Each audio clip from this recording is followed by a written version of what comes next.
Just so you know, and you're aware, in case you want to be a little bit more confidential or private in terms of what you share if you get on with a question. But those recordings will be available to you later, with the exception of just two, because we have a particular lecturer that doesn't want his lectures recorded. James, you want to advance? Sure, sure. All right. So today, this is our agenda. Well, most of it. I'm gonna do a breathing exercise, and then we're gonna do instructors by week, and then student introductions. 40 students means there's a lot of people to kind of go through, but we think it's important for you to meet, and that's an important part of this program, is for you to meet as a tribe, work together, build a community, and you'll join the larger SCPTR family. There's been about 100 and something students that have already gone through the training program. And there's a back-end community that kind of meets on Facebook, and you'll have access to them as well as each other through a Facebook group, as well as we're going to partner with you creating projects together, so you'll have opportunities to interact with one another. So after that, we'll talk about program introduction, the expectations within the program, some housekeeping items, and give you a chance to ask any questions, then take a break. At that point, I think we have an additional instructor. Her name's Hannah Cross. That's going to be coming on at around 8 o'clock. She finishes her workday. She's a clinical therapist, and she's going to be working with you on Thursday evening, starting at 8:15. It's an optional extra, and I'll talk about what that is in a little bit. And then James, so after the break, again, James will do the overview of the history of psychedelics. James, do you want to advance? Do we have a slide on breathing? I can't remember. All right, so every practice starts with intention. It's very important to us that we exemplify what we do here in our clinic, what I do as a therapist working with clients. I'm also a yoga instructor, and very much believe in setting intentions and coming into that intention with breath. So every Monday and Thursday, we will start with some kind of breathing activity, and I'll expose you to many, and then we'll be able to give you some write-ups on those later. Again, everything that we do is designed to give you more tools to interact with potential future clients, holding space for other people. So with that, if you'll ground yourself and kind of come into your own space. Let's see, I don't want to see people. Well, most videos are off, and I don't know how to get to the video. Okay. Well, if you'll just kind of ground yourself by bringing your feet to the earth, flat-footed, sitting upright in your chair, bringing your shoulders back and your crown up, closing your eyes, and coming into a continuous flow of breath, inhaling in and exhaling out, rising and falling with what seems natural, and then lengthening your breath, inhaling in deeper, exhaling out through your mouth. Let it go. Feel the breath come into your body and hear it leave through your nose, through your mouth. Exhale it out. It could be a sigh.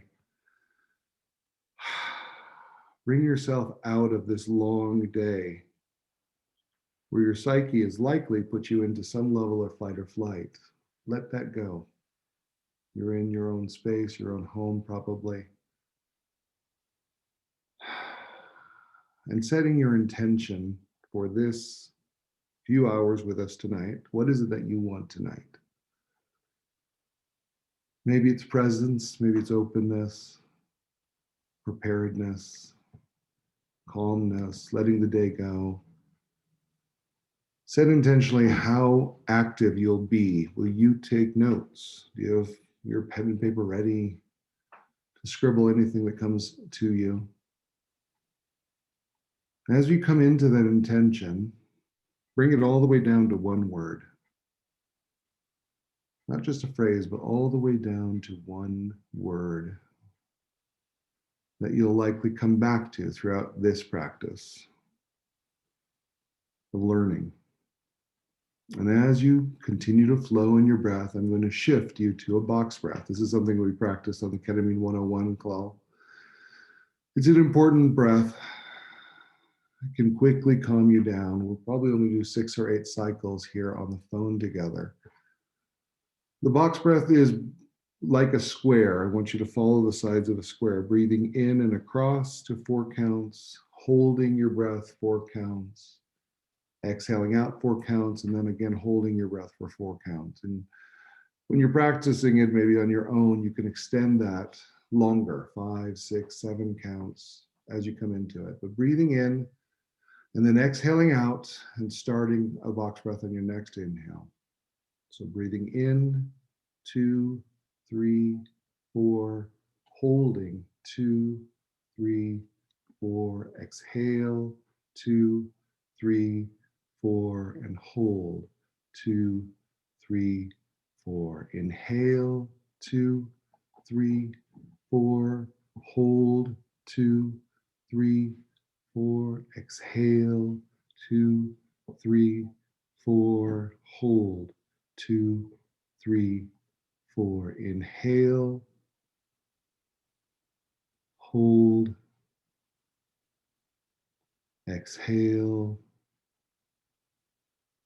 hold, inhale, hold, exhale, hold. Extending to 5 counts. Inhale, 2, 3, 4, 5. Hold, 2, 3, 4, 5. Exhale, 2, 3, 4, 5. Hold, 2, 3, 4, 5. Inhale, hold,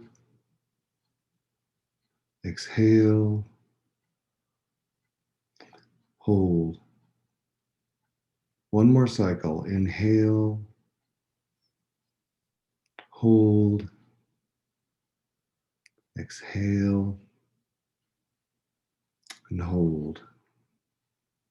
As you come out of it, come back into your continuous cycle of breath. Inhaling in deeply, exhaling out. Take note of how you feel.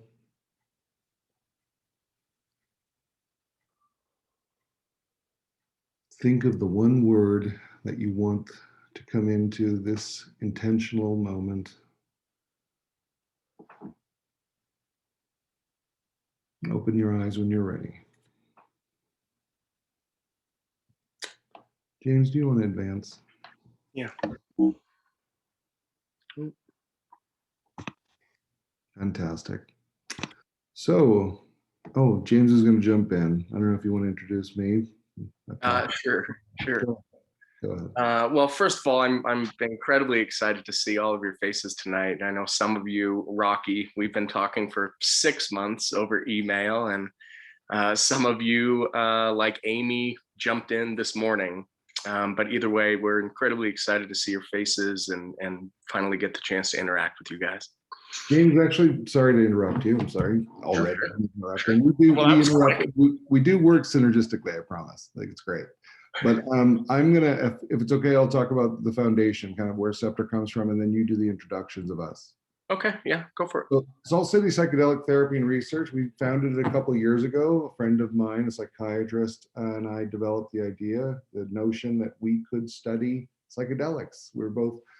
I'm a neuroscientist, he's a psychiatrist. We have a lot of research background between us. And, Michael Pollan's book had been out for a little while, and we felt like we could kind of be out there publicly and put our name and brand on everything. So we started Salt City Psychedelic Therapy and Research. The acronym that we go by, SCPTR, we say it as SCPTR, which has been a blessing. We became nationally known at the Austin conference. At the time that we founded everything, I just decided I was going to call all of the major researchers in the country and see what they're up to, and if we could have access, and collaborate with them.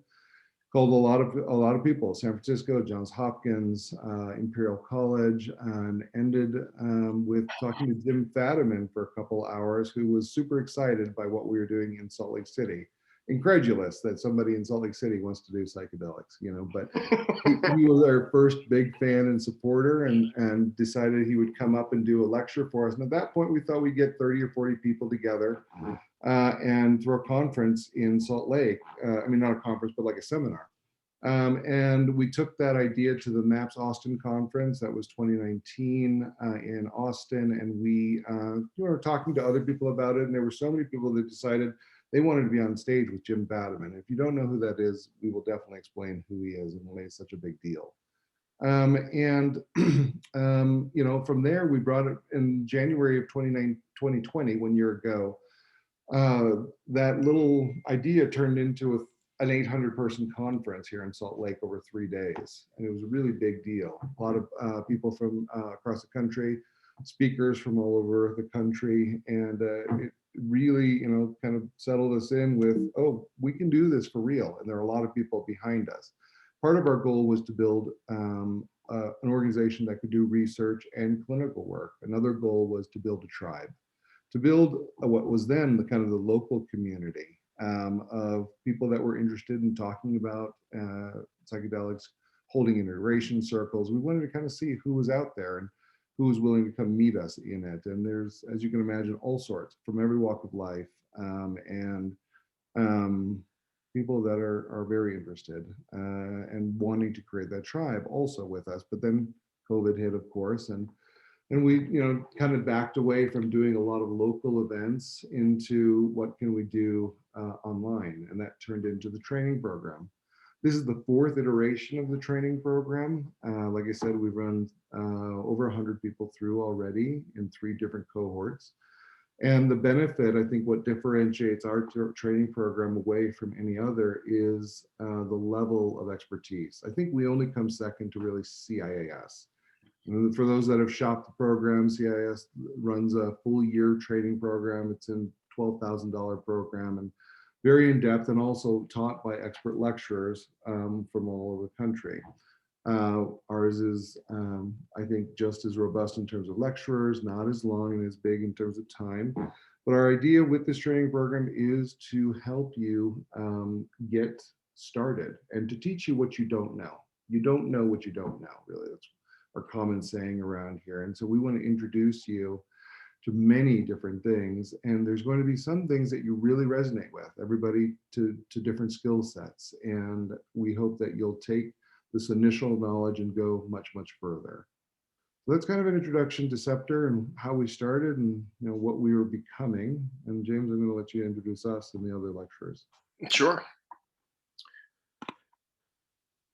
So first of all, so Hannah's going to be on in a couple of hours. So I'll just briefly introduce her. Hannah Cross was in our very first cohort. She is one of our favorite students that we've had, very, very excited about this work, which I think is possibly the most important thing in this work is the passion. And she exudes that. She is going to be our peer support group supervisor. So on Thursdays after our process group from 7 to 8 o'clock, there's an optional class, and Parth will get into this when I get done with the introductions in a minute. But from 8:15 to 9:30, she will be leading a peer support group for all of you. One of Scepter's missions is to build a community, to build a tribe. And we feel very passionately about it, especially Parth. This is kind of his baby. She'll be leading it. She's a LCSW. She works in Northern Utah.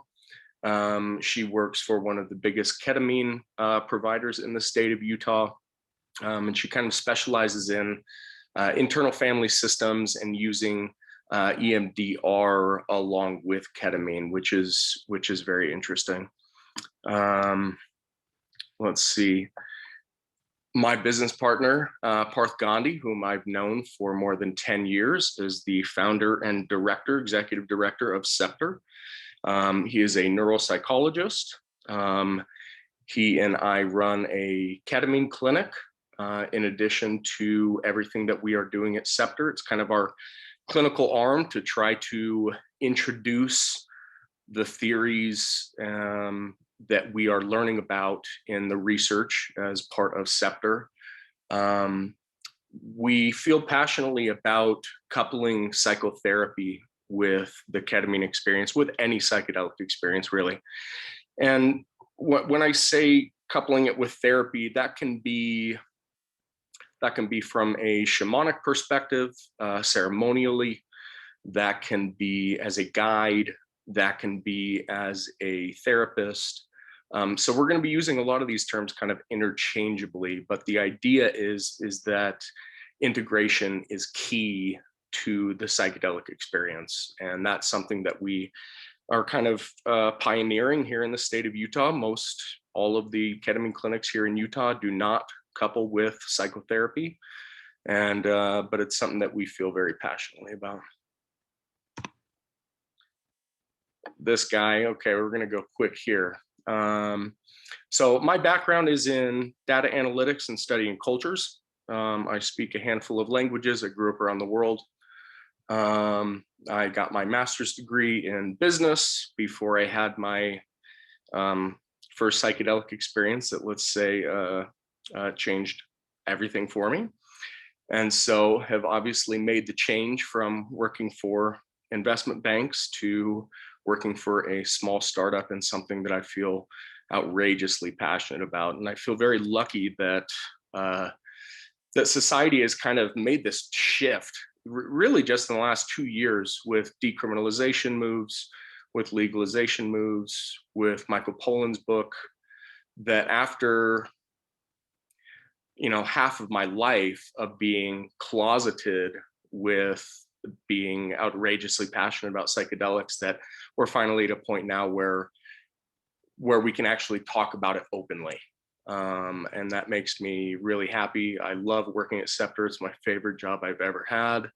I love the guest lecturers I get to work with. I love the students that I get to work with. And enough said about that guy. All right, so we have 8 weeks, and every single week builds on the week before. So none of the classes are here randomly. All of the classes are strategically placed to help build on the classes before. And in week 2, we have Sarah Gale, who leads the Zendo project at MAPS. Zendo project is their harm reduction project, which is something that Parth and I feel very passionately about. It's one of the reasons that we wanted to start this company. We know people out there are using psychedelics, and they may know what they're doing. They may not know what they're doing. They may be guided by someone who knows what they're doing or doesn't know what they're doing. And so we feel very passionately about harm reduction. Sarah Gale is the best of the best. And so we'll have her next week, along with Sarah Sheld, who also works at MAPS. Sarah Sheld was one of the people at MAPS that helped build the ethics code for their MDMA-assisted psychotherapy. And there's a lot of things as we're talking about a lot of these topics, you can translate what is happening with one psychedelic for the most part to the field. And so when I say that she was one of the head people building the ethics code for the MDMA assisted psychotherapy project, you can kind of take that as the gold standard for ethics in psychedelia. So she'll be on week 2 along with Sarah Gale. So week 2 is a MAPS week. Week 3 is phenomenal. Week 3, the entire class is Casey Paleos. He works for Mindbloom. He's done MAP studies, and he is one of the leading scientific experts in ketamine across the entire country. And he's phenomenal. So that's week 3. Week 4 is my favorite person, Dr. Paul Uwe. He has been with the program since inception. He is the only lecturer that is featured 3 times. He's absolutely phenomenal. He'll be talking about MDMA-assisted psychotherapy. He'll be talking about the inner healing intelligence. And he'll be talking to us about corporate ethics and kind of what responsibility falls on all of us in this new world of psychedelic research. So that's week 4, along with Rhonda. Rhonda is our resident expert in psychotherapy. So she's going to be visiting us twice. Once with a lecture where she's going to be introducing everybody to several modes of therapy that tend to gel with psychedelics. So internal family systems, emotion-focused family therapy, compassionate inquiry. And then she's going to visit us on a Thursday and actually run us through a process group using one of those techniques, internal family systems, which is always a fantastic class. One thing that you should know about this class. So one, I hope everyone understands the importance of confidentiality when we're talking about psychedelics or we're talking about personal experiences that we've all had. But something else about this class is we tend to like to bring out the vulnerability in our students so that you can explore your inner self. And this class we have never had without many people breaking down and crying. So I always look forward to this class. All right, week 5 is Stasia Butterfield. Stasia comes and speaks to us on transpersonal psychology, which was the ideology that was kind of brought forth about 50 years ago from Stan Grof and Jim Fadiman. Stan Grof has kind of been the person that has stuck to this idea, and it's how do I say it? It's a concept that works very well with the psychedelic states, which is exactly why they originally invented it. So Stasia comes on. She went to the Grof Institute. She comes on and speaks about holotropic breath work.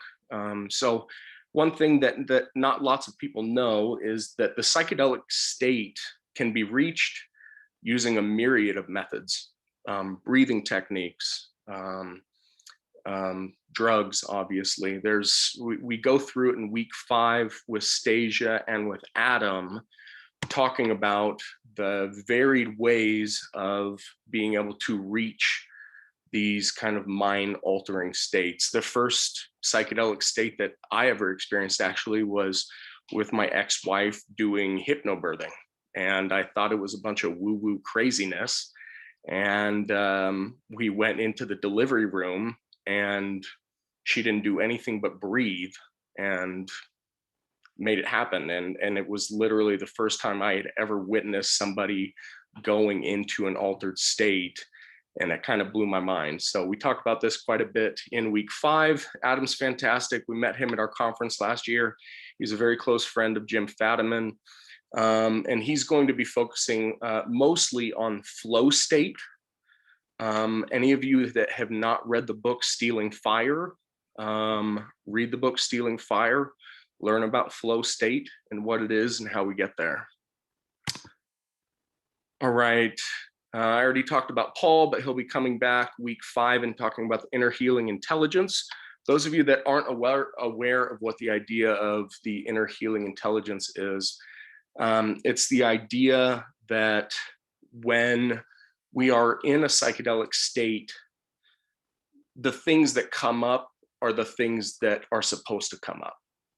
And just like when we cut ourselves on our finger and our body knows how to heal itself, we have an inner healing psychological intelligence that also knows how to heal itself. And we just need to become more aware with how that intelligence works, how it works under the psychedelic state. We're going to be talking a lot about how critical it is that guides and therapists focus on the inner healing intelligence instead of guiding a session or guiding a therapy session. So he'll come on. It's a Thursday night, and he'll be on for 90 minutes, and it's fantastic. Rhonda will be on again. This is the process group I was talking about before. And then in week 6, we talk about ayahuasca, and we talk about set and setting. We talk about the importance of intention. And John actually was in our very first program. He has been running an ayahuasca church for the last 20 years. And just this year, they decided to go kind of from under the shadows into the light. And he comes on, and he and Marie do a fantastic job talking about what it's like to go and do an ayahuasca retreat and why it's important, the skills that you learn while you're there. So that's week 6. Week 7 is one of my favorite people in the entire world, Jim Fadiman. Jim Fadiman is known as kind of the godfather of psychedelics. You can see at the very bottom of this. And every time that Jim is on and I read this bio, because I wrote this bio for him for the conference, he is the most tremendously humble, brilliant person that you'll ever meet. So every time I read this bio and talk about at the very bottom that he has been called America's wisest and most respected authority on psychedelics and their use, he always blushes like a giddy schoolgirl. So I love having him on. He'll talk about microdosing for the most part. It's a Q&A.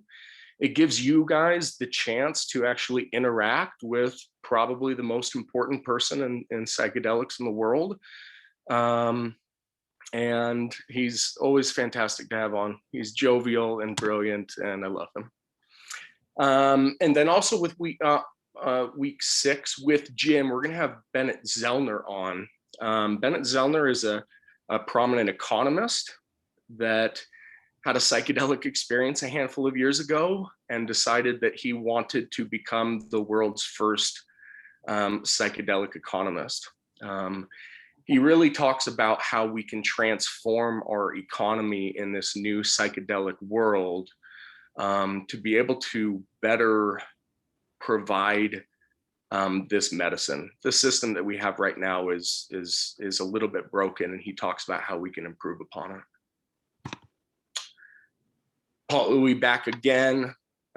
He'll be talking about basically the same ideas as Bennett Zellner, but take it from a macro level to a micro level, and it's a fantastic presentation.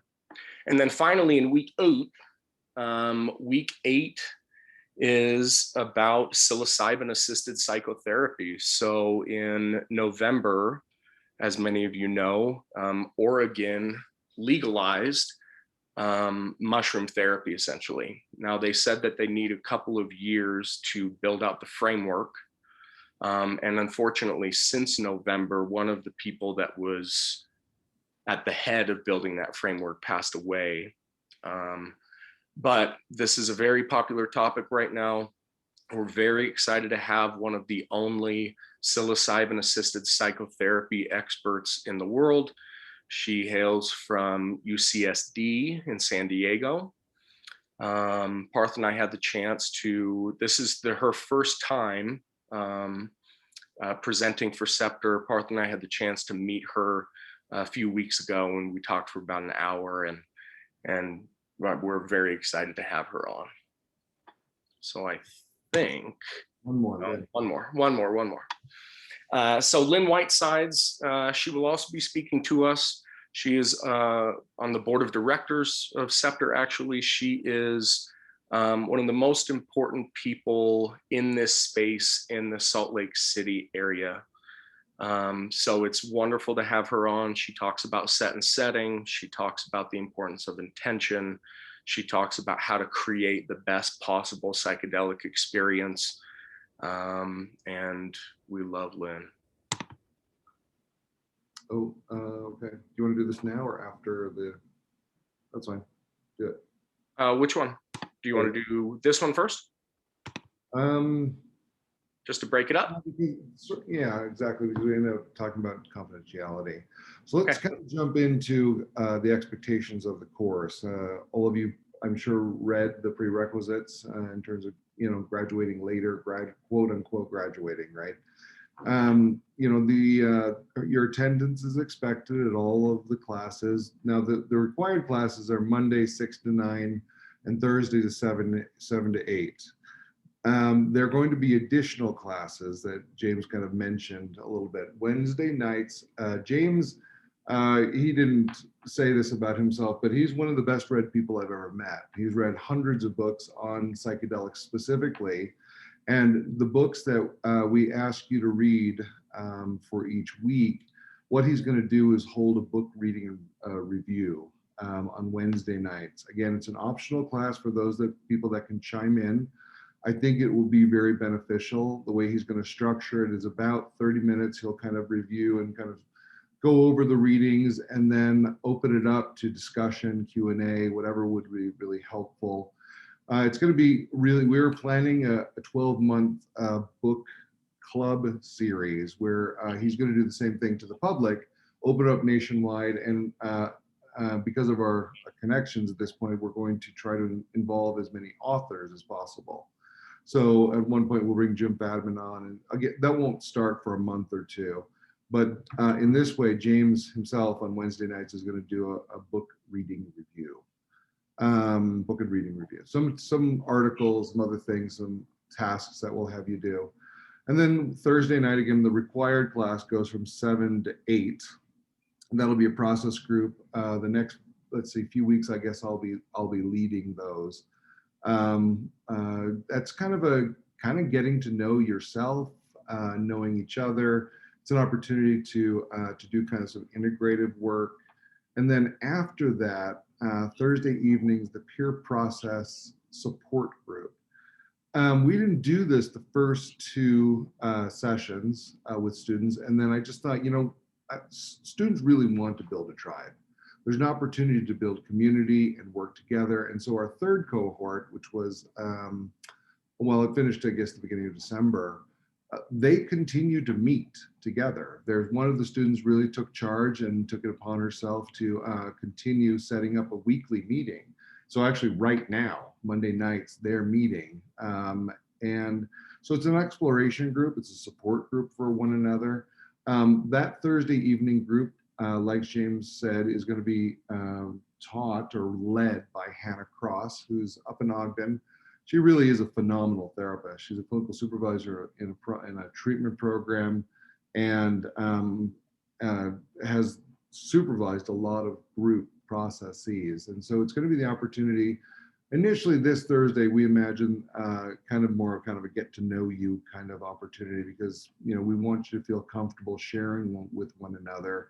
But from there on out, she's going to exemplify different types of processing. So internal family systems, she's going to throw in some compassion inquiry, but she's going to hold space. And because it's such a big group, she's probably going to introduce the ideas and then do breakout groups. And in each breakout group, you'll have the opportunity to kind of answer questions, and you share at the level of your, your safety, whatever you feel comes up. If I can drop to the bottom of that first set. So confidentiality is really important. You guys are a community and a tribe. We are excited to get to know you really well. And there are probably things that are going to be shared that people will not want known outside of this group. Things that maybe experiences that you've had or feelings that come up, we're going to invite you into an experience. So my background, I'm a clinical neuropsychologist. I went through a clinical psychology program, and the first 3 years are pretty rigorous in terms of academics and education, but they also required us to meet once a week for 3 years as a group to work together and do integration and process. And it was some of the most challenging times for me and opportunities for great growth. It's the opportunity to do therapy if you want, or hold space for one another. It becomes a lot of different things. Again, we're only doing it for 8 weeks, but hopefully you'll have the opportunity to either join the other exploration group or start your own. I think you guys are going to be surprised that you're going to get to know each other pretty well. And hopefully some of you will carry on friendships and build a tribe and do all of this together. Okay, going back up. So homework. James has emailed each of you the reading assignments, book-wise, as well as I think some of the articles. It's pretty aggressive for 8 weeks, especially if you jumped on board yesterday. Like, Yeah, that's on me. That's my fault, guys. yeah, it's a pretty aggressive reading schedule. We would recommend doing as much as possible because it's meant to prepare you for the class. If you can make the Wednesday night meeting, it's going to help you. In addition to reading books and articles and watching some videos, we've got a couple really good activities for you. And again, everything that we built into the program is meant for, it's some tool that you're going to hopefully be able to use in the future. So one of them is we're going to actually have you write a personal ethics statement. This week, and we'll get this to the end, we're going to actually have you in groups working together, develop a clinical trial protocol. And some of you have some research experience, some of you don't. James is going to give you a lot of tools to kind of help you through that process. It could be a 1-page write-up, it could be a 10-page write-up. We've gotten all sorts of things from people in the past, and it'll be specific to the skill set of the group, of course. We're also going to have you create a playlist, that you might give or offer or use yourself during a journey in a ceremony. Again, we've got lots of examples of that, and it's a really fun assignment. We like you to create it in Spotify so then we can add it to our library of playlists. Okay, so as advertised, if you like, I can do a one-on-one integration session with you. So that's meant for you to kind of come in and kind of see how integration is done. It's kind of a therapy hour-ish, and again, only if you want, it's not a requirement. There's 42 students, and so I'm probably not going to be able to fit 40 full hours over the next 8 weeks. I imagine it will have to do with either a past journey or something that you experience in the near future. Once you go through it, if you like, I'm happy to kind of hold space and help you kind of create meaning and do some integration work with you, so you know at least how I do it. So one example of many, many that you might have in the future. At the end, we ask you to write a personal experience essay. And that's just the opportunity to kind of journal and kind of write about an experience. Again, as much as you're comfortable with, people have really written us a lot, and it's really powerful and meaningful. And so it's an opportunity to again, build a tool that you can then share with other people. All right, so some announcements, generally speaking. If you didn't get this, our last lecture, which is supposed to be on April 19th, we're bumping to April 20th. That's a Tuesday. It's because April 19th, 419 is celebrated as Bicycle Day. Bicycle Day is the day that Albert Hoffman put a little LSD on himself and rode his bicycle home and had visionary experiences. And that is the opening of our modern understanding and use of psychedelics, the third wave. That moment, that day.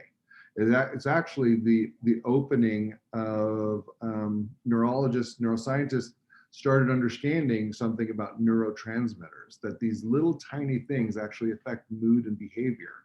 LSD is what opened up everything, around SSRIs and treatment and treating it as a neurochemical problem rather than just kind of a mood and behavior and almost a oppositionality.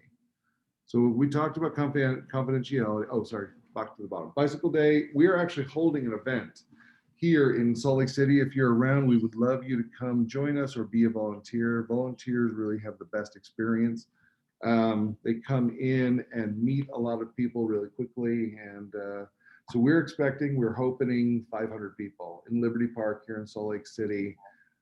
We've already partnered with some really big organizations, Hemp Lucid, the Divine Assembly, it's being published. And because, we think a lot of people haven't had a group experience or a communal experience, an outdoor experience for a long time, we're hoping that it'll draw a lot of people, and it's going to be kind of a festival experience, kind of a Burning Man-like activity, where people get to dress up, they dress up their bike, and they just kind of get to go and enjoy for a few hours outside with a lot of other people. And then let's see, emails and Facebook. So I'm going to give you our email. Well, you should have it, I guess, at this point. Let's see. We'll give you, there's a Facebook exploration group that James will give you access to. I'm pretty sure the only way that he can give you access, though, is you have to friend him. So if you can suffer that, then, you know, you get to be part of the exploration group. The problem is we don't know how to invite a non-friend into the group. So that's kind of how it's set up. And that'll give you the ability to communicate with each other as well as past students. I don't think past students use that group too much actively. So it's really going to be you communicating with each other. And we like to post ideas and thoughts and memes and research and whatever there. Drop it down to the next slide. I think we're going backwards now. Oh no, we're going to housekeeping, the next one. Oh, okay. Okay. So one last one before we go back. So communication, info@scepter.org. This is James' phone number. If you have an emergency, really only. He's very accessible, but I want to be careful with his time as well.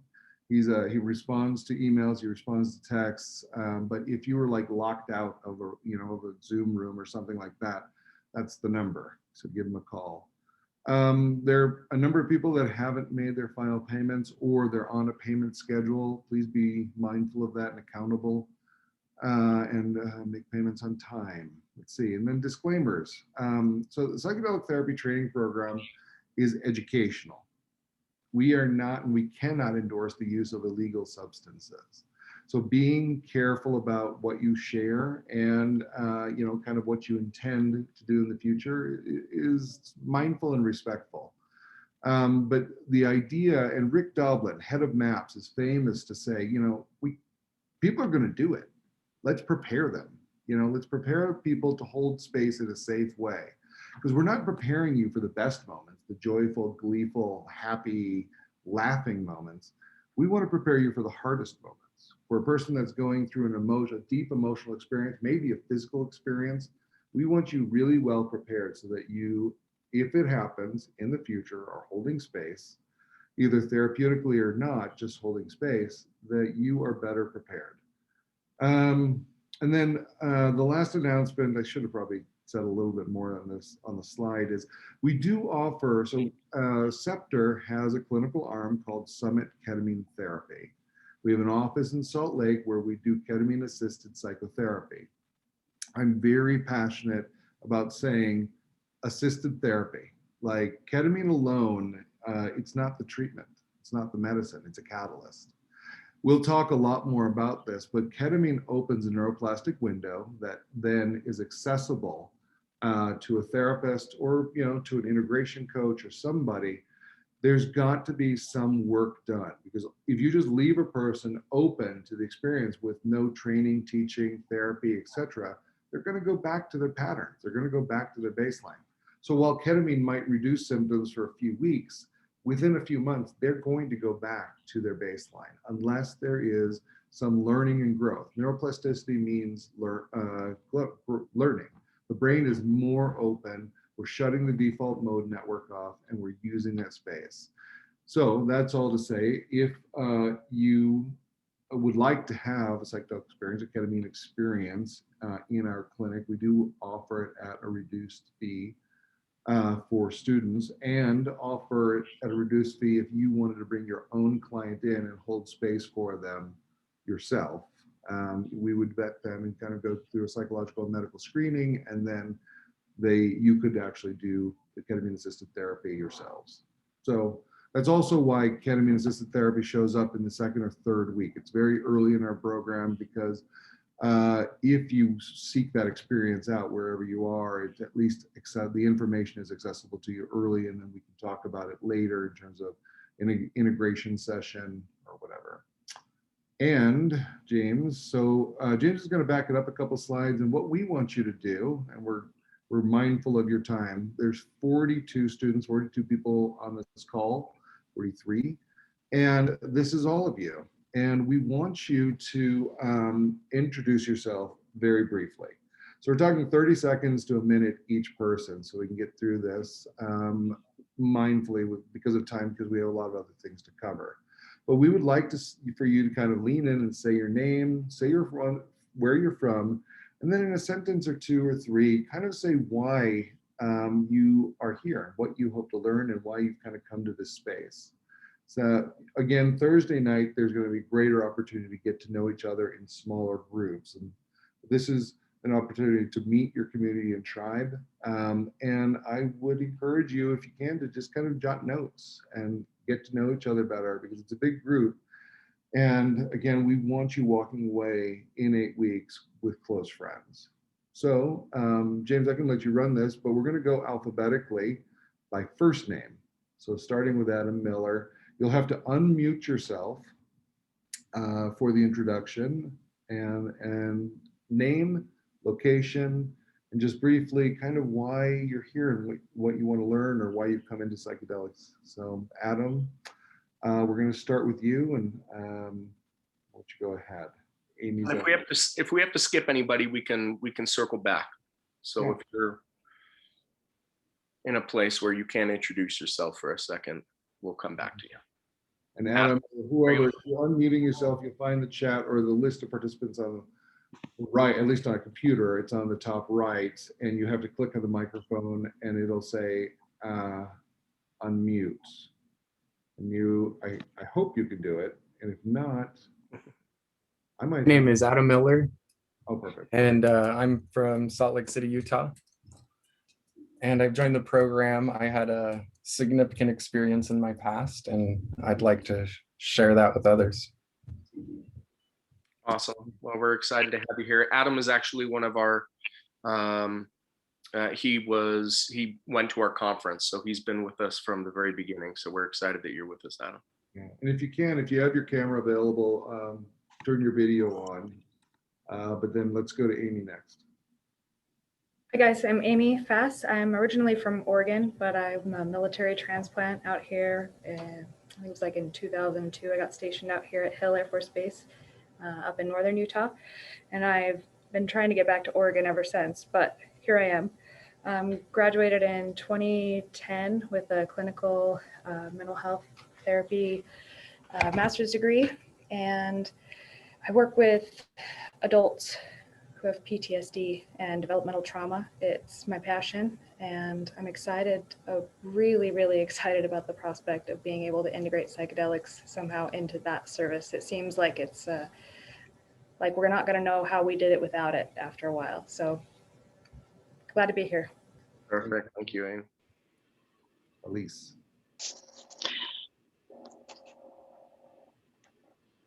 Hi, my name is Elise. I am a doctor of nursing practice, dual certified in family practice and psychiatric mental health. I am interested in finding new options for patient care, specifically really interested in like microdosing and how we can use that, and psilocybin psychotherapy. Cool. Thank you. Amy? Hi, my name's Amy Lane, and I live in Jackson, Wyoming. I've been working in the psychedelic space for about 10 years. Professionally, I'm a spiritual director.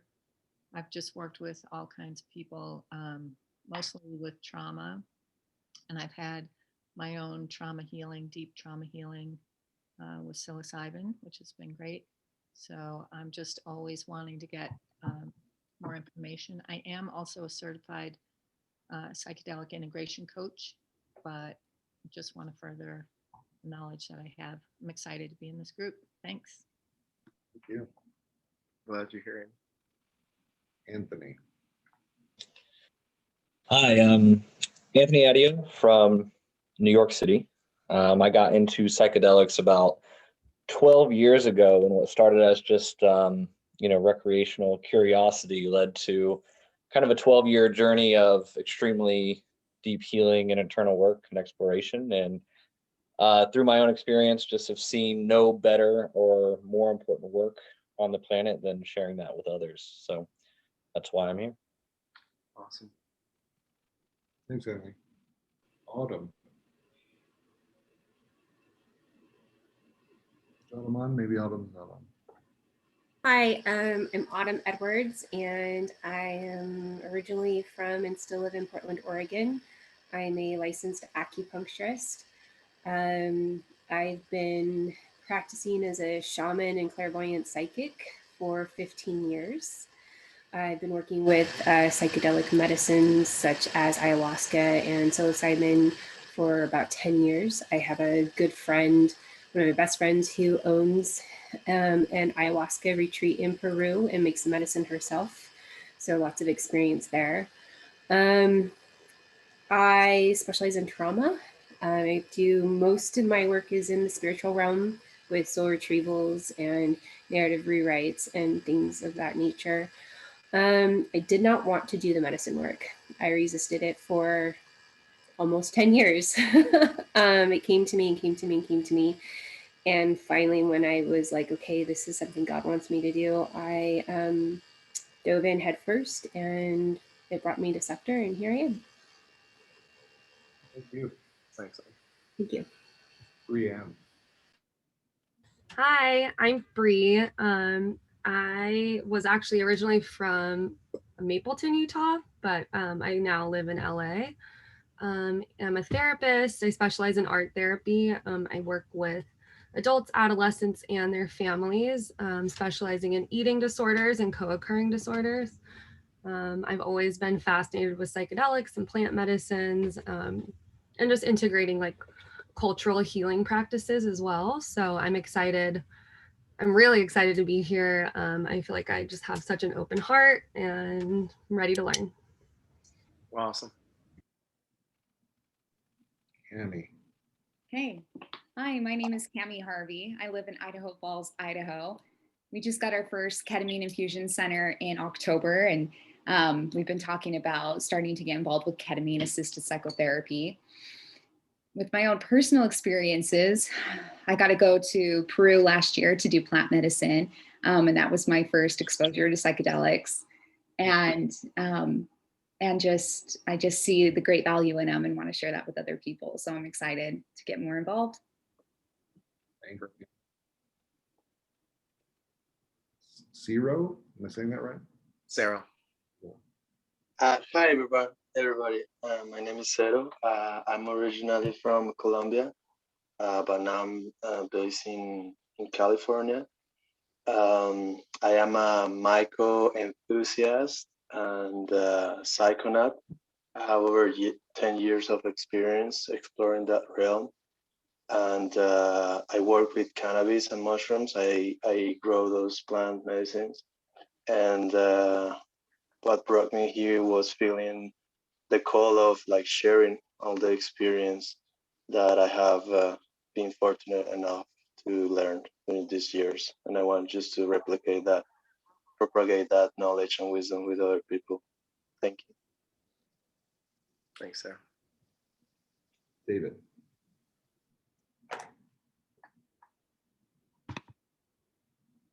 Sorry about that. My name is Dave Neidorf. I'm from California, but now living in upstate New York. I'm an emergency medicine physician, and I've always had a long-standing interest in psychedelics and have no idea if this will play a future role professionally for me, but I'm open to learning, and I'm pretty burnt out on Western medicine model and on my job in particular. So I'm very open, kind of an open place in my life, and I'm excited to be here. Well, you're in good company. Thanks, David. Deborah. Hello, everyone. I'm Deborah Ayer. I'm a licensed clinical social worker, and I operate a private practice in Park City, Utah. I have a great interest in trauma, complex trauma. I'm EMDR certified and familiar in internal family systems. So I was excited to hear about integrating that with psychedelics.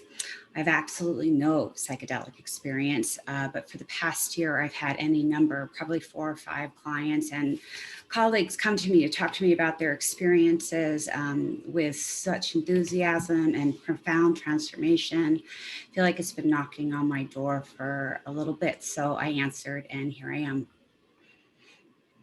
Welcome. Thanks, Deborah. Elizabeth Hoos.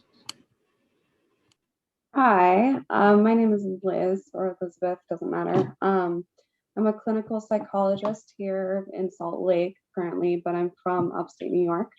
I work in a university counseling center, but that probably won't be there for very long. I am here because I recently had a life-changing experience with psychedelics and been curious about them for a very long time. Been working on following my intuition, so here I am. Yeah. Awesome. Thanks, Liz. Ellen?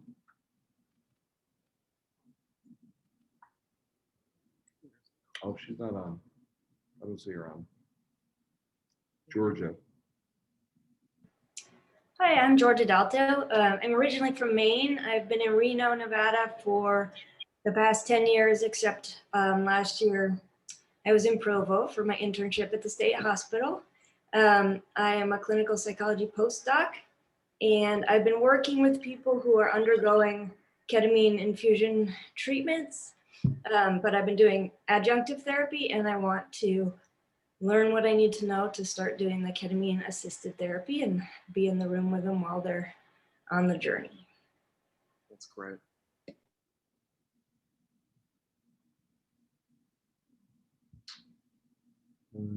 Gina.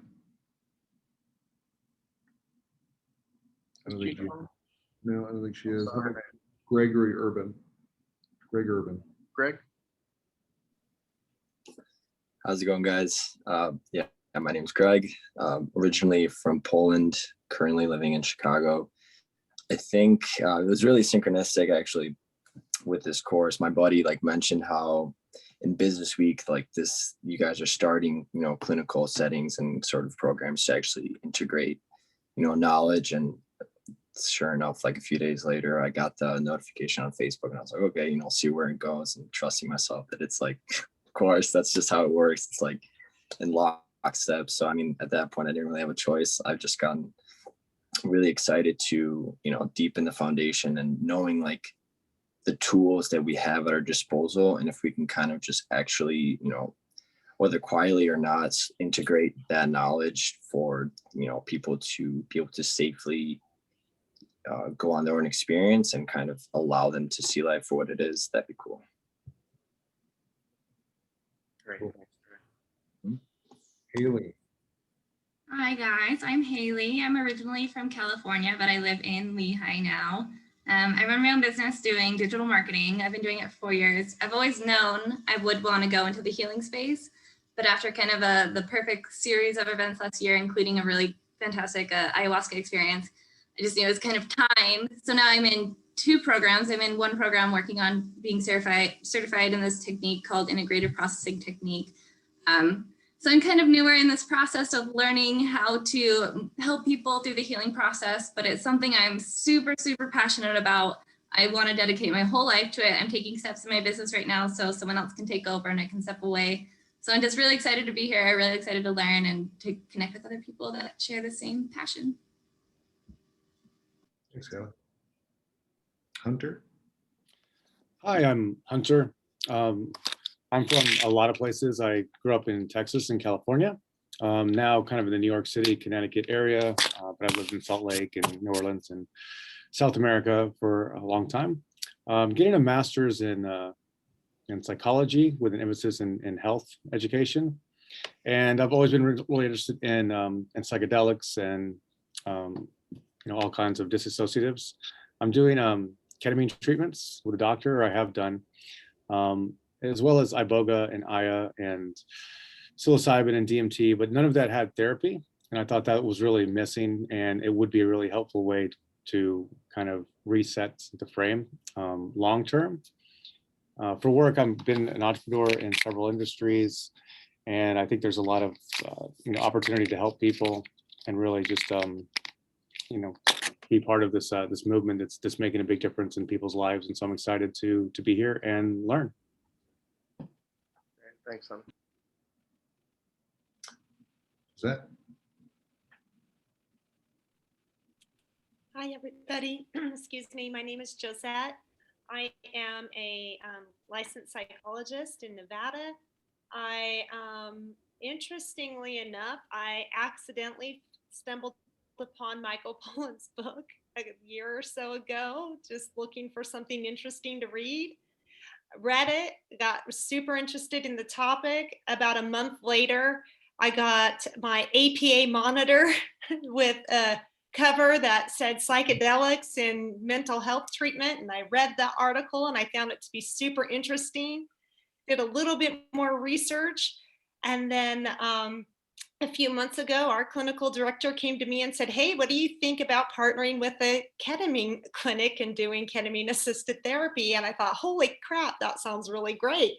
And so I, like so many other people, I had a client in the meantime ask me, would I be interested in being on that journey with her?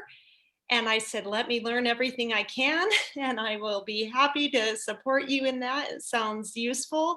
And so hopefully I can help her and other people. I partner with Georgia and Natalie, who you will hear from soon. We're all working out of the Reno area, and it's great to be here.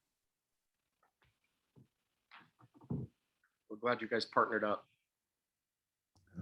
Julie. All right. Hey, so I'm Julie, and I'm just so happy to be here. I am lucky enough to get to work with Parth and James a little bit at Scepter and help out. And I'm just going to tell you guys that you are in great hands. These two gentlemen are fantastic. A little bit about my background. For the Mormons in the room, I was on MTV's The Real World, the first Mormon on that show back in the day, and it got me kicked out of BYU and then kind of got me onto a faith transition that I'm sure some of you identify with. And there's some PTSD that comes along with that kind of a experience, and MDMA saved my life. I'll just say it. And LSD is teaching me a lot now. And I am just so grateful for all the professionals and the clinicians and all of you that are here. And you are just doing the work, and thank you. And that's it. Thank you, Julie. Yeah. We're glad you joined. Julie and I are working together to plan a retreat in the summer, and we'll kind of keep you updated on that as it unfolds, probably July.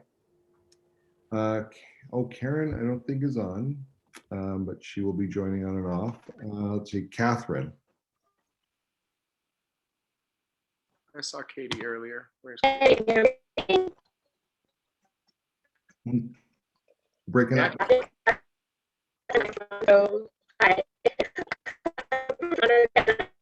I'm working with to be here. I can follow along. I love to release stories just now, and I'm really looking forward to hearing everybody's stories. It's so amazing what's going on. I'm super enthusiastic and really happy to be here. I've been working with psychedelics in various in the past 5 years, and I want to learn more. I have a master's from Trinity College Dublin, but it's in medieval history, which surprisingly there are things that kind of coincide. At any rate, I'm really looking forward to learning a lot more about how to do this, how to administer more psychedelics as medicine. Thanks. So I'm really happy. Your microphone was breaking up, but about 50% came through, and we got the gist of it. So it's nice to meet you. Lori.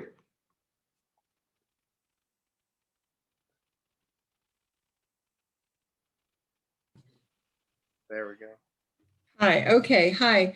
I have an MSW. I'm originally from Nebraska, but I've lived in Salt Lake City for about 30 years. My son turned me on to Michael Pollan's book, and I became very excited. I've got some people with depression in my family. My kids are now just both off to college in the last couple of years, and so I'm kind of looking for what my next step in life is. Don't know if this is it, but I'm excited about it. I'm also way into intuitive art right now, and I'm a bit of a folk musician as well. So that's about it. Thanks. Marcy, welcome, Marcy. Hello. Hi, everyone. It's so fun to hear about everyone.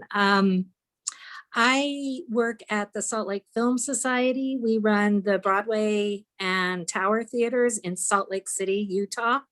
And I became acquainted with this world when we showed fantastic fungi. We thought that we'd be showing that little cute hippie film for maybe a couple of weeks. And then 6 months later, it's still growing strong in Salt Lake City up until the time we closed in March. So that movie ran for 6 months in Salt Lake City and would have ran even longer if not for the Corona closure. So I got very interested in this world, and I've had several trips for the first time in 2020, and it was life-saving, sanity-saving during COVID times. And I also just love that Salt Lake City represents, Utah represents, because if we can be part of the revolution in Utah, then like gay marriage, like legalized marijuana, when it happens in Utah, then people start to think, oh man, this is really a thing. So I'm not sure how it's going to look for me, but I know I'm a fan, I'm an enthusiast, and I can't wait to see what happens and to be part of the revolution. Love it. Thanks, RC. Michaela. Hey there, my name is Michaela, or Mickey Blad. I'm from here. I'm from Salt Lake City, Utah. I'm moving to Seattle soon.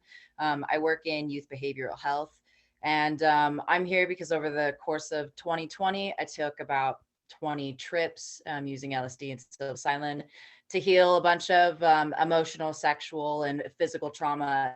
Completely and totally changed my life. And I just believe in the power of these medicines, and I'm so excited to just be around all of you incredible people. I just have so much to learn. So yeah. Thanks, Mickey. You're not the only one. So they've reported that LSD use has gone up by 300% during Corona. Wow. That's incredible. Who's up next, bro? Natalie. Hi guys, I'm Natalie. I am in Reno, Nevada with Josette and with Georgia. I co-own our clinic here and am one of the clinical directors. And to Josette's point, we had the opportunity to partner with some folks in town who wanted to work on ketamine-assisted psychotherapy. And so we just jumped at the chance and can't wait to learn. And I'm so excited about this course. I love the reading. Everything that's coming up is just totally on my radar. So can't wait to learn. Thank you guys for having me. Wonderful. Oh, I'm a marriage and family therapist. I didn't say that. Nice to meet you. Nusha, did I say that right? Hi, I'm Nusha. I'm from California, but I live in New York now. I'm a holistic therapist and got into psychedelic medicine a few years ago through Bufo and then microdosing psilocybin. And it's been so helpful for me personally that I really wanted to find a way to share it with my clients, and just through a lot of synchronicity found my way to you guys like last week. So very happy to be here. Nicholas. Hi, I'm Nick Gunzel. I'm from Lincoln, Nebraska, and still live here. I'm an assistant professor at the University of Nebraska Medical Center and the College of Nursing. So I have a few different roles. I work as a nurse practitioner. I see people incarcerated in the state prisons where obviously trauma and addiction are pretty universal there. I also teach nurse practitioner students, and then I do research. So specifically with psychedelics, I'm interested in establishing a program of research looking at psychedelic assisted therapy for addiction recovery.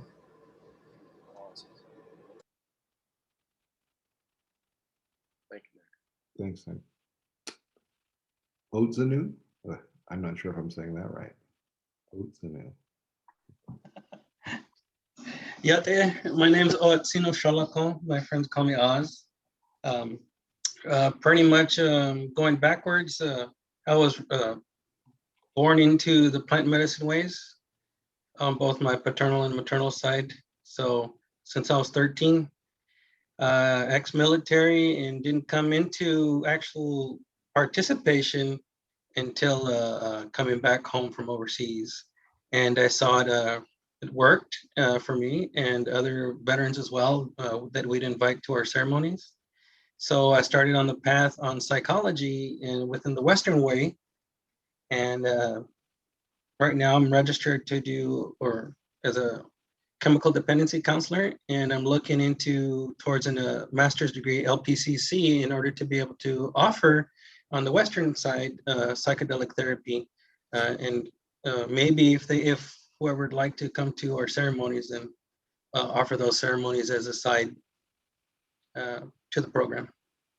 So where are you located? I'm currently in California. What part? Northern California, Sacramento. Thank you. Awesome. Rochelle, who goes by Rocky. Hi, everyone. I'm Rochelle, but please call me Rocky. That's my nickname. I'm here in Salt Lake City, Utah, and I am just so thrilled to be doing this. I'm a yoga teacher, a musician, and an end-of-life doula. And that is kind of what I'm thinking about gearing some of my psychedelic focus in. I'm really fascinated by the work with psilocybin and end-of-life care. I've been an enthusiast of shamanic journeying. It started with drum work and then led to San Pedro and ayahuasca and psilocybin. And I'm just so passionate about these compounds. So I'm recently back in school after like a 10-year break to raise my son, and just fresh out the gate. If social work is the right path for me, that's great. But I'm hoping that this program can really help point my compass needle if this is the right trajectory for me. But regardless, I know that my path is going to include psychedelics in some way. So thank you for doing this. Happy to be here. Thanks, Rocky. Rocky and I teach at the same yoga studio just down the street. I love that. Renee. Hi, I'm Renee. I'm kind of dying. Julie, you and I were freshmen together, 7th floor T Hall, BYU. Kind of crazy. I am from Juneau, Alaska, lived everywhere, kind of. I'm in Idaho Falls right now. I work with Cami. We're both therapists together. I'm certified in EMDR, and I'm currently getting certification, ASEC certification in sex therapy, which is really exciting. And then I've taken breaks in my therapy career to be in the cannabis industry in Colorado and work in botanicals. And I've had some personal and professional experiences with substances that are just amazing. And I am so sincerely grateful to be a part of this. I found out about it a week ago, but I just love to be where that intersection of science and nature meet. So thank you so much for having this. Thank you. Robbie. Hi, I'm Robbie. I live in Salt Lake City. I am a nurse practitioner, and I am a clinical director of a ketamine clinic in Murray, Utah. And I also work with Parth and James at Scepter. I am passionate about ketamine because as a retired lieutenant colonel with the Air Force and Army, I endured a lot of PTSD. And when I went through ketamine, it was life-altering. And I asked the doc in the clinic if I could manage his clinic. And he said, sure. So that's what I do. I'm very passionate about this, and I continue to do this.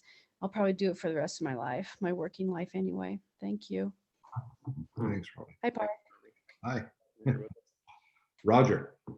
Hi, I'm Roger. I'm originally from north central Pennsylvania, but now live in southern Oregon and Medford. Ex-Army, spent more than a decade as a vocational rehabilitation counselor for the VA. And then had some serious PTSD issues and somehow survived a suicide attempt I had no right to survive, let alone have a face. But ayahuasca really made a great transformation for me. And while doing that, I saw a lot of great healing, but also a lot of things of what shouldn't be done. And now I'm here to see more of what should be done. Thanks, Roger. Yeah, thanks, Roger. Sadie. Hi, I am Sadie Watts. I'm a licensed clinical social worker in Northfield, Minnesota. I really came to this sort of work and wanting to incorporate this sort of work. I worked for 10 years in a state correctional facility. I've facilitated groups and worked with mainly men that experienced a lot of trauma. Also, while I was there, unfortunately experienced some of my own trauma that really led me towards other types of medicines and work that really was transformative for me. I have big ideas, really big dreams. And so I'm just looking for a tribe. I'm looking for people who don't chuckle at the idea of some of this. And that has been hard to come by, particularly in Minnesota. So thank you. Thank you. And Sarah Jones. Hi, everybody. I'm super excited to be here. I am a certified Ideal Life Vision coach, and my dream, like Sadie's, is big. I've always wanted to have a healing center that used different modalities. So that's been my dream forever. And then I went through some different hardships and what you would call your dark night of the soul, and suffered from some addictions, have been in rehabs. It lasted like a good 12 years. And in rehab, I would see teenagers and young adults that said, oh, well, this is our 8th or 9th time. And I'm like, why do they keep going back if it's not working, you know? And then I realized it's the parents were putting them in there so that they would have a place to be safe for 30 days. So I started to like really look into the psychedelics and read lots of books, including Michael Pollan's, and just wanted to really learn more about this modality so that people don't have to go 13 years before they start seeing healing in their trauma and their addictions and things like that. So super excited to be here and hope I get to connect with a lot of you. Thank you. Absolutely. That's our hope too, Sarah. Thanks. Vanna.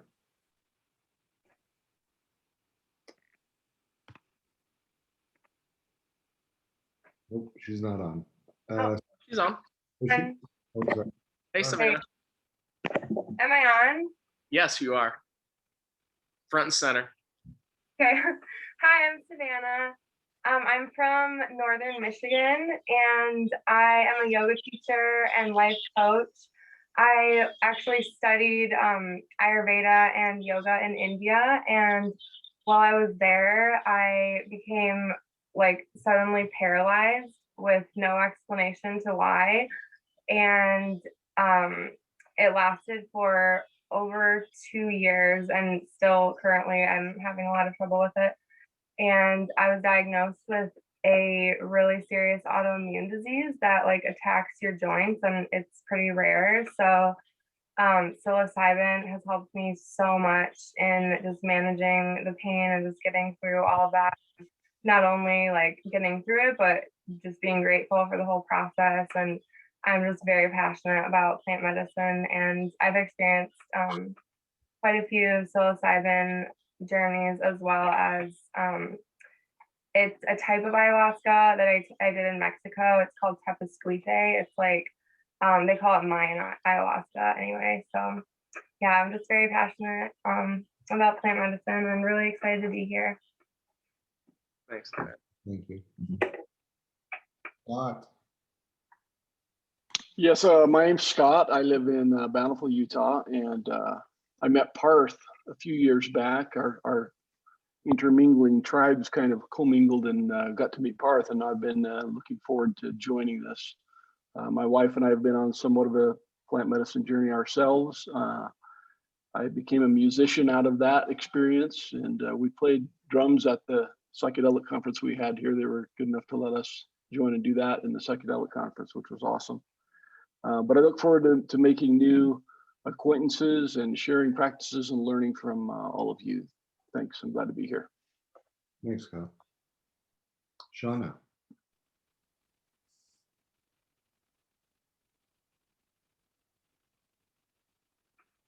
Can you see me? Yep. Hi, I'm Shauna. I'm an extremely awkward person, so I'm just gonna say that now. Just just coming into the whole technology, starting back to school last semester at Colorado State. I'm a psychology student, full-time student. I'm a STEM member. Highly impressed by everybody's credentials and really honored to be in the same vicinity with so many mindful people.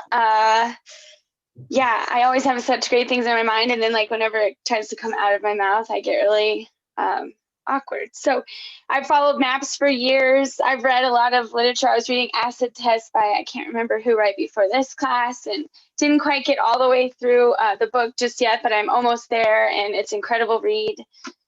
My long-term goals are to be a psychedelic assisted trauma therapist specializing in trauma and PTSD. So yeah, so I'm excited to be here and can't wait to get to know everyone more and hopefully be able to get my words out better. Thank you. Thanks. Sophia. Hi, I'm Sophia. I'm in New York. So the reason I'm here stems from my personal experience with psychedelics. I had 1 week of ayahuasca ceremonies in Peru 2018, and I feel like that 1 week has like reprogrammed 20 years of subconscious programming for myself.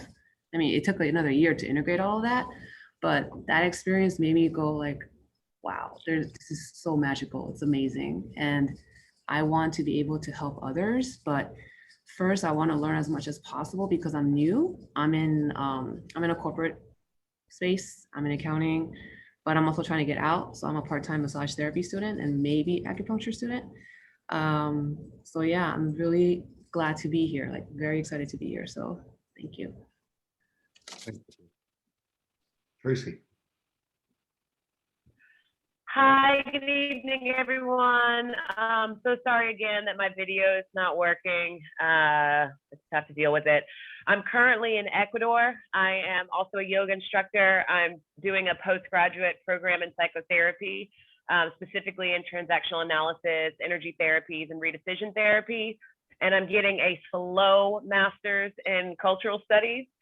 And I first had my psychedelic experience over 20 years ago, nearly 21 now, and just never looked back. And I found it extremely validating as a spiritual being having a human experience in this realm. And so I think like a lot of folks that have spoken already, I just really want to be a part of this revolution. I'm a big believer, and I'm hoping with each person that we kind of get on board, it's like the 100th monkey, and it just tips the balance in support of plant medicine versus a lot of other Western medicines that are just kind of treating symptoms. And I specifically would like to work with people of color, and in some ways, I don't know if it's demystifying or remystifying plant medicine, but giving it back to a lot of people of color that I think have just kind of, in the Western world, have strayed away from Mother Earth and all that she gives us. So really happy to be here. Thanks. Tyler. Oh my gosh, I'm so nervous to talk. I just am getting like supercharged with all your guys' energy right now. And I just love it so much. Thank you for sharing all of your great stories. I'm so excited to connect with all of you. I'm Tyler. I'm an energy healer. I've been a nurse for 6 years. I'm in grad school. I'm getting my DNP. So shout out to all the other nurse practitioners and nurses in this course. Definitely want to hook up and chat with y'all. Super excited about the EMDR and ketamine conjunction therapy. That just really jazzes me up. I graduate next year and I'm hoping to move to Oregon and jump on the psilocybin therapy train. So just super, super grateful. Thank you guys. Thank you. And Tyler Shea. Hey everyone, I'm Tyler. I'm in Cape Breton, Nova Scotia, Canada. And geez, I'm not very good speaking publicly, but most of my life I hid the fact that I suffered from anxiety disorder and depression. I was only officially diagnosed as an adult and also diagnosed with OCD your regular facets of therapy and medication, nothing has ever worked for me. And a couple of years ago, I decided to go out on my own and start venturing into alternative medicine. I started with CBD for about a year. I didn't really find anything helping with CBD. I was scared to move on to THC. The only times that I've ever used it in my younger days, it gave me panic attacks and paranoia. But I decided to say screw it. And I also did suffer from panic disorder for a while. And I used, over the last couple of years, I've used THC to desensitize myself to panic attacks by inducing panic attacks and just going through them until I no longer had them. And once I kind of moved past that, I decided to wean off all my prescription medications and start a regimen of microdosing and macrodosing with psilocybin, which I just started in November of last year and haven't looked back since. And now I'm kind of on this path. I'm starting a program through an organization called Clear Mind International. They're in BC. It's a practitioner program. They're kind of like a transpersonal psychology approach. So I'm just looking to combine that and this psychedelic. I'm here to educate myself for harm reduction because I'm doing this all on my own. That's fantastic. Thank you. Well, that was fantastic. We have people from all over the world. There's actually somebody, I don't know if they identify themselves or if they're on the call, from Australia as well. But the breadth of knowledge and experience, we're really excited about getting to know you and that you guys get to know each other. And again, we're going to give you some projects immediately at the end of this class where you'll be paired with 3 or 4 of the students here and you'll get to know each other and work on a project together. So it's 7:30 and we want to give you a little break, 5-7 minutes to kind of get up, stretch, grab a snack, use the restroom, whatever you need to do, then come back on, and then James will jump into talking about psychedelic, the general space that we're working in, the history of psychedelics. And we tag team that a little bit because we're both so juked about it. Like it's a fun thing to talk about the third wave and how we got here. Since Albert Hoffman, 1943, and Tim Leary and the whole history. But at 7:32, why don't we plan on 7:38? That's what my clock says, Mountain Time. So 6 minutes, take a break.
Hey, James.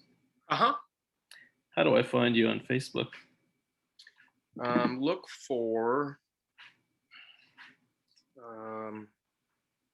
it's James R. Evans, and pick the one that says in parentheses J.R. Evans. That's what I went by when I was younger. You know, I can dump the URL, his Facebook URL, into the chat. I found it.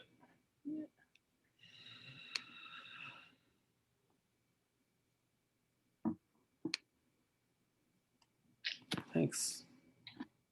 Brilliant. And I got Tyler, David, Sadie. So we've got some people that dumped out coming back into the waiting room. Yeah, we had a few people that had a hard time with audio, so had to drop off. while I'm lecturing, would you keep an eye on that? Of course.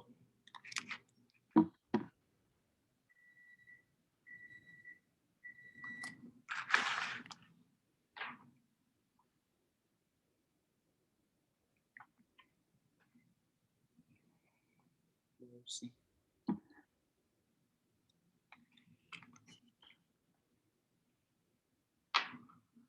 Boy, I just feel so popular right now.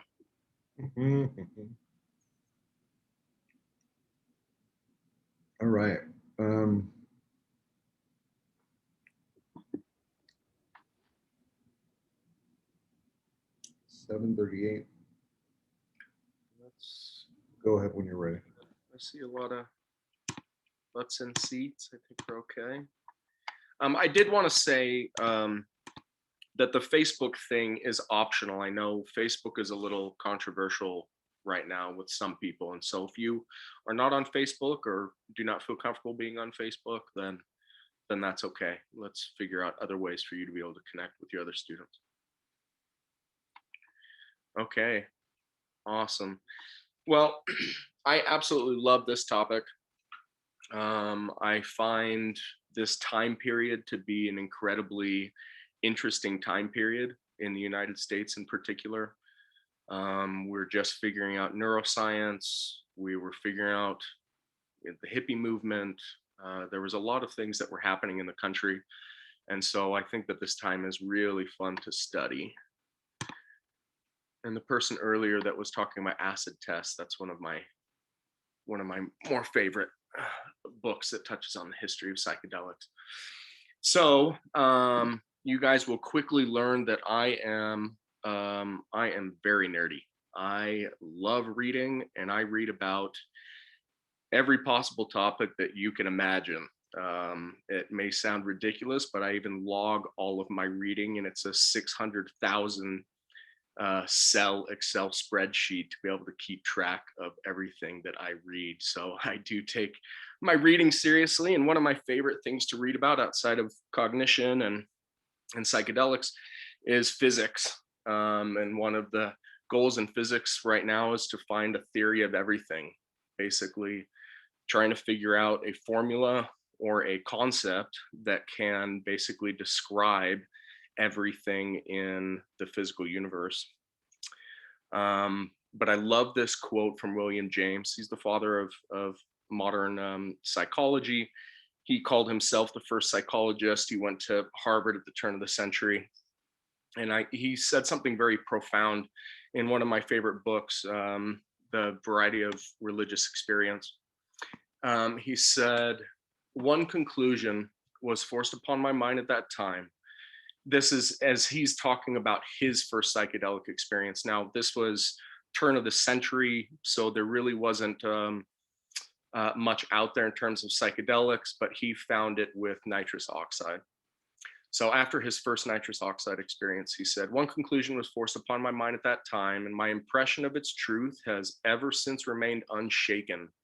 It is that our normal waking consciousness, rational consciousness as we call it, is but one special type of consciousness. We may go through life without suspecting their existence," which many of you have talked about tonight, that your experiences have been recent. "We may go through life without suspecting their existence, but apply the requisite stimulus," we know what that is, "and at a touch, they are there in all their completeness. definite types of mentality, which probably somewhere have their field of application adaptation. No account of the universe in its totality can be final, which leaves these other forms of consciousness quite disregarded. How to regard them is the question. And I think that's one of the explorations that we're, going in over the next 8 weeks is, what do we think about these other forms of consciousness and what utility do they have? And there's lots of different utilities that they have.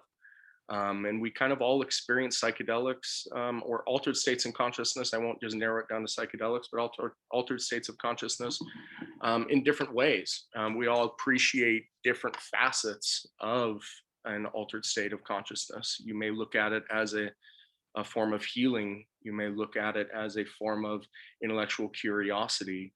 You may look at it as a way to be able to get in touch with nature. But I think keep that question in mind as we go throughout the rest of the program. So, Book Nerd James, these are some of my favorite books on psychedelic history. Let me just I'm always curious of where people are at in their journey. And I guess you may not take your journey in the same way that I take it, but of these 10 books, let's raise your hand and keep it raised until you get to a number that you haven't hit. How many of you have read one of these books? Okay, that's a great sign. How many of you have read 2? Okay, also good. How about 3? Oh, we're still going. 4. Oh, Haley's still crushing it. Okay, how about 5? Let's see, hold on, let me go to my other screen. Is anybody's hand still up? Julie, yes. Parth, yes. 5, how about 6? Anybody? Parth? Okay. How about 7? Parth, when are you dropping off? Okay, I'm gonna stop at 7, Parth, with this gloating because he's read all these dang books. Okay, fantastic. Mostly exposed by you. It's all good. Well, I will take it. So these are some of my favorite books. We're going to touch on a handful of them throughout the program. If any of you ever have any type of question related to a book with a specific topic that you're looking to read about to heal or to learn, feel free to reach out to me and I can share with you my opinions on any of those books and more books than that. Okay, so the history of psychedelics. Let me get rid of these. Hold on, put this on the side. Okay, timeline of psychedelic discoveries.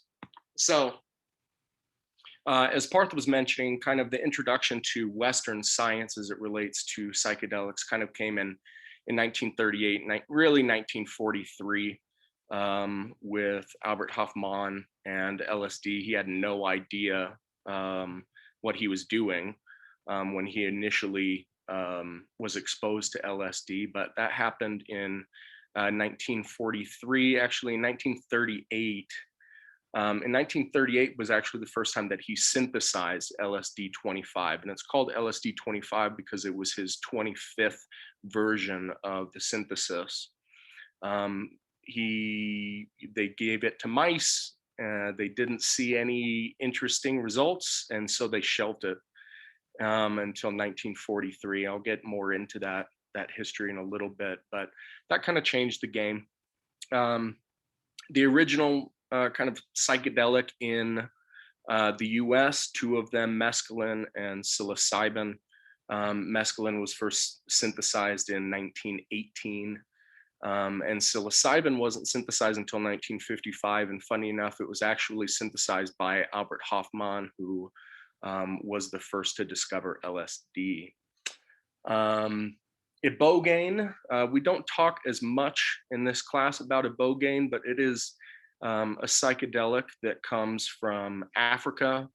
The Bwiti tribe uses it ceremonially, and it was isolated over 100 years ago, but wasn't synthesized until the mid 60s. DMT, probably the strongest of all of the psychedelics, at least from my experience, was synthesized in 1931, though they didn't realize that it had psychedelic properties for some years later. And then the last two, and I give them last because MDMA and ketamine are both what I call psychedelic-ish. MDMA is often considered a psychedelic, but it's actually better categorized as an empathogen or an entactogen. And those of you that have had an MDMA experience can understand why both of those names are probably more effective in describing what the experience is like than a psychedelic. I think a true psychedelic typically involves visuals, whether eyes open or eyes closed, and that's not something that's very typical with MDMA. MDMA was actually originally synthesized in 1912 by German chemists, but it was never really used, never applied. And then Sasha Shulgin or Alex Shulgin in 1978 resynthesized it and kind of made it into what MDMA or ecstasy is today. And then finally, we have ketamine. And ketamine is also a psychedelic-ish. It was originally synthesized in 1962, and it was created as a dissociative anesthetic. It was actually only by mistake or trial and error that we figured out that it was also a psychedelic and had antidepressive qualities, which is pretty interesting when you figure out something that is so powerful and you do it by accident. That's pretty awesome. So I'm going to go through each of these and just hit some of the most important dates for each one of these psychedelics. Mescaline, 1897. Mescaline is the active principle in San Pedro cactus in Peru, as well as peyote cactus, or peyote buttons, as they're often referred to in Mexico. Its historical use is under debate, but there are reasons to believe that it goes back many, many thousands and thousands of years. It's known as the classic hallucinogen. Actually, much of the original research that was done on psychedelics in the late 1940s and 1950s that most people attribute to LSD was actually done with mescaline. Mescaline and LSD are at least scientifically or clinically considered to kind of be cousins, where they elicit more or less the same type of experience. LSD lasts a little bit longer. Colors are supposed to be a little bit different with mescaline than LSD, but they're more or less cousin psychedelics. So it was originally isolated and identified, as I said earlier, by a German chemist, Arthur Hefter. The Hefter Institute today is named after him. It's one of the most important research facilities in the world. In 1918, it was synthesized by Austrian chemist Ernest Spath. And then in 1953, again, most people don't know this. Most people think that the Aldous Huxley Doors of Perception experience was with LSD, but it was actually with mescaline. And I'll talk a little bit more about that in a minute. In 1970, unfortunately, and this is the case with all of these drugs, 1970, all of these drugs were, made illegal by the Controlled Substances Act of 1970. And then in 1971, the rest of the world basically followed. And essentially from 1971 until 1992, when Dr. Rick Strassman did his study on DMT, it was completely illegal. Completely illegal even for scientists to research, which is really, we don't have very many examples in world history where we've taken away the ability of even scientists to think about things. I mean, it's almost a Galileo type situation. So that was very sad. Luckily, now we're seeing a lot of changes in that, which is very beneficial. Then in 1978, the US Supreme Court ruled in favor of the Native American tribes' legal right to consume peyote as a sacrament in the American Indian Religious Freedom Act. There have only been a handful of communities that the Supreme Court or local courts have actually deemed not allowing people to use these substances would be against the Constitution. Let's see. MDMA. So in 1912, Merck, the German pharma company, actually first made MDMA. It wasn't tested on humans for almost 40 years, or a little over 40 years. And unfortunately, a lot of the story of the first time these psychedelics were used, unfortunately, was on military that were unaware that they were being given a psychotropic drug. And so there's a lot of the history of psychedelic use and its inception is kind of riddled with a lot of ethical dilemmas. But those soldiers that took MDMA in 1953, the results of those studies weren't even published for 16 years later. So you can see why the drug was never popularized. Then we have Alex Shulgin, or Sasha Shulgin as he's often known, and Dave Nichols. Dave Nichols was also the one that synthesized the DMT for Rick Strassman's DMT studies. They popularized and synthesized this chemical in 1978. There really wasn't a clinical application for it. Sasha Shulgin enjoyed what the experience was, but didn't quite know what he had his hands on. So it kind of just turned to recreational use throughout the 1980s. It actually spread first in the UK, even though Sasha Shulgin lives in California. It spread in the UK first and then spread throughout the United States.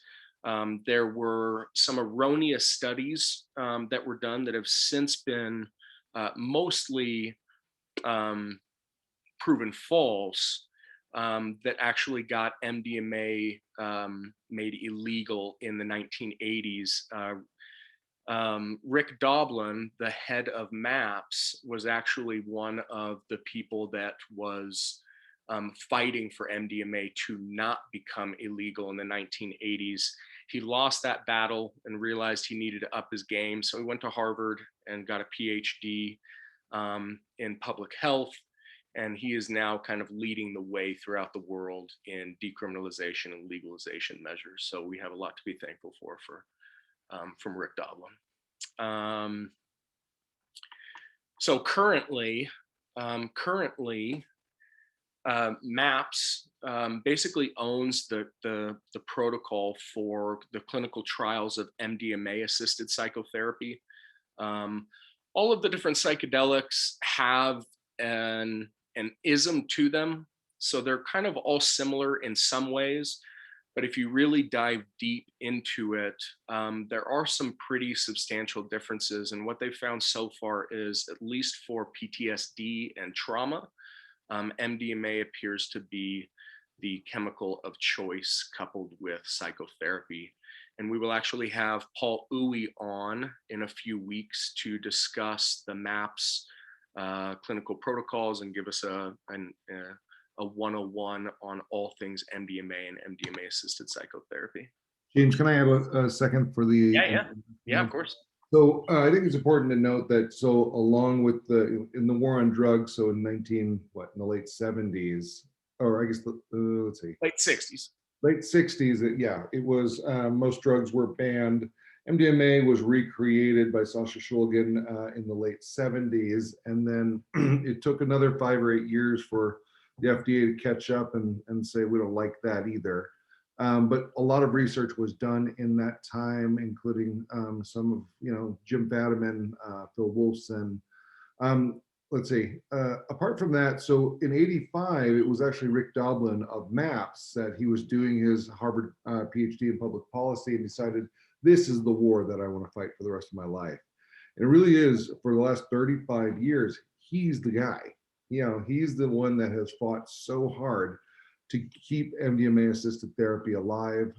There's certainly been other researchers in that realm, but it's only been the last 15 years. Most drugs that are Schedule 1, well, Schedule 1 means that, the FDA feels that they have no clinical utility and they're only harmful, which isn't true of all of these things that we're going to be talking about. But I think it's important to note that Rick Doblin was the one that kind of fought, and we owe a lot to him. But as a result, and as James just said, MAPS has created the protocols with the FDA. And in the future, I think they're going to be the ones that really say who can use this medicine with what kind of therapy protocol. Right now, that therapy protocol through MAPS is very prohibitive. It's very expensive. If you read about it at all, it's 3 initial therapy sessions and then 3 months of medicine sessions with 2 therapists running from 6 to 8 hours, and then post-integration work for another 3 to 4 weeks. Overall, it's about an $18,000 protocol per patient, but the effectiveness is really, really high. I think the VA system is now finally investigating it for PTSD, and what it allows for is for a person to re-experience that trauma or the triggers around the trauma from a different point of view, a more compassionate place, and easier to sort of process and be in that space with their trauma. That's kind of how MDA works specifically, but it will be MAPS, I think, that governs how it moves forward, versus like psilocybin, there's no set protocol, there's no regulatory body. Imperial College and Compass Pathways are trying to own that process, but there's a lot of flaws in the way they're doing it, and I think that is probably, in terms of Schedule 1 drugs right now, going to be the most accessible within a couple of years. So, good. Thank you, Mark. Yeah, and we're actually going to get to see some video footage from an MDMA-assisted psychotherapy session from MAPS that they do with a veteran, and it is outrageously powerful. It's outrageously powerful. I absolutely love it every time we see it. So DMT, dimethyltryptamine. DMT can be consumed in multiple ways. It can be smoked. It's orally active if you smoke it. If you don't and you drink it, like is in ayahuasca. Ayahuasca is the mixing of 2 of these plants, one of them being a DMT. A plant, any kind of plant that has high levels of DMT, you have to make sure that you always take it with an MAOI. Otherwise, you could drink an infinite amount of DMT and nothing would ever happen. So it's actually pretty miraculous that these ancient tribes, we don't know how long ayahuasca has been used, but it could be for hundreds, if not thousands of years. It's pretty miraculous that in the Amazon, where there are literally millions of types of plants, that they somehow figured out with their ancient technology to combine these 2 very specific plants to be able to create the concoction ayahuasca that is just so incredibly powerful. It was originally first synthesized in 1931 by a German chemist. It seems like these German chemists are discovering everything. Then in 1956, Hungarian chemists, this is what I was saying earlier, when they originally synthesized DMT, they had it for 25 years before they even knew it was hallucinogenic, and it's the most powerful of all the hallucinogens, so it's a little ironic. In 1957, they figured out that DMT was in ayahuasca. And then unfortunately in 1970, it was made illegal with the Controlled Substances Act of 1970, like I said earlier. And at the time it was, we had Nixon and the Vietnam War, and unfortunately, the psychedelic movement went from being heavily studied by psychiatrists and psychologists and doctors in the 1950s, and it was kind of hijacked by Timothy Leary and the hippie movement, which unfortunately kind of ruined it for all of us. And ruined it worldwide, which makes it even worse. It wasn't just here in the US. The year after 1970, the rest of the world basically followed. And these are the, this is where we're living right now. The Controlled Substances Act is still in place. We are seeing cities and states across the United States and Canada that are voting against these laws. I actually just read today that a specific city, or maybe it was even a state, their Supreme Court ruled, maybe it was California. I think this literally happened today. Their state Supreme Court ruled that it was against the Constitution to imprison people for using psychedelics. So there is a lot of really great things happening.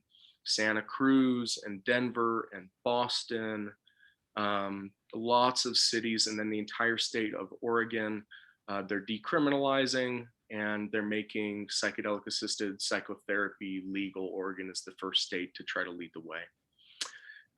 Like I said earlier, in 1990, Dr. Strassman was given permission by the FDA and the DEA to do the first clinical trials on psychedelics. It's kind of a funny story because the reason he was granted that access was because he was talking about only doing research on very basic things, kind of physiological responses. So he would inject them with liquid DMT, which takes, the typical DMT experience lasts about 10 to 15 minutes.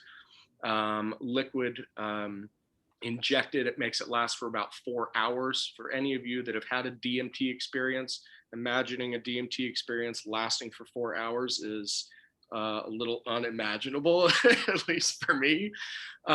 So he would inject them, and everybody in this study had they were experienced with psychedelic use. He didn't feel comfortable putting people in this super vulnerable situation if they hadn't encountered that situation before, but he would put them under, and then he would take their heart rate and blood pressure and all these things that he said he was going to do with the FDA. But while he was doing that, he was also asking them lots of questions about what they had experienced while they were in another universe. And that study quickly became popularized just in the last 10 years. Joe Rogan did a documentary on it called DMT, the Spirit Molecule. If you have not watched it, you should watch it. It is mind-blowing, to say the least. And Dr. Strassman has written several books on the topic. I have had the lucky chance to exchange some emails with Dr. Strassman. He was the first scientist that I ever contacted back, I don't know, 8 years ago, and which kind of set me off on this journey. But then in 2006, just like we saw in 1978 with mescaline or peyote buttons, in 2006, the Supreme Court ruled in favor of UDV. UDV is União do Vegetal. It's a Brazilian church that uses ayahuasca as their sacrament. And then in 2008, it wasn't the Supreme Court, but local courts ruled in favor of Santo Daime, which is another Brazilian ayahuasca church. So there is precedence. So this is actually something I want to talk about for a second. A lot of the retreats, underground psychedelic churches across the country rely on this 2006 and 2008 precedents. We have a political system based on precedents, and even though these churches or retreats aren't what you would say 100% legal. They are basing their legality on this precedent that was set in 2006 and 2008. Hey, James, I'm going to put a pause on what you're doing and go on a tangent. We've got Hannah on the Oh, line. wonderful. And so I wanted to introduce her a little bit more. On Thursday night, she's going to be doing the peer support group, which means that James and I won't be with you, and she will. And so I wanted to make sure you guys meet her and see her face and kind of know what you're getting into. Hannah, are you on? Yeah, can you see me? Because I can't see me, so. Oh, there you are. Yeah, you're on. Is it my face or is it my keyboard? Your face. Okay, that's good. Hi, everyone. Hi, Hannah. Hi. Yeah, I wish I could see all of your faces, but something setting-wise is kind of funky right now. But I was lucky enough to be part of the first cohort of this training, and so now I'm extra lucky to get to join in this way. So yeah, I'll be seeing you on Thursday nights. Thursday nights. Hannah's a very accomplished therapist and expert clinician, and she's, like I said, a clinical director and has led a lot of group processes. And so she and I are going to work a little bit together, kind of setting up a series of different types of experiences or processes or experiences with a certain psychological therapy modality in a group experience. And she'll run it and break you out into Zoom classes and, the small groups. But I wanted you to meet her and see her face, because you're going to interact with her a lot, and that experience is going to be just as powerful as anything else that we do. So we're excited. Yeah. And Thank trust you. Hannah. We're Thanks. super excited to have you. Yeah, good to see you guys. All right, wonderful. Okay, so back to DMT. Well, I guess we're done with DMT now. So LSD, and this is the one that kind of changed the game. At least when I say that, I mean from a Western science perspective.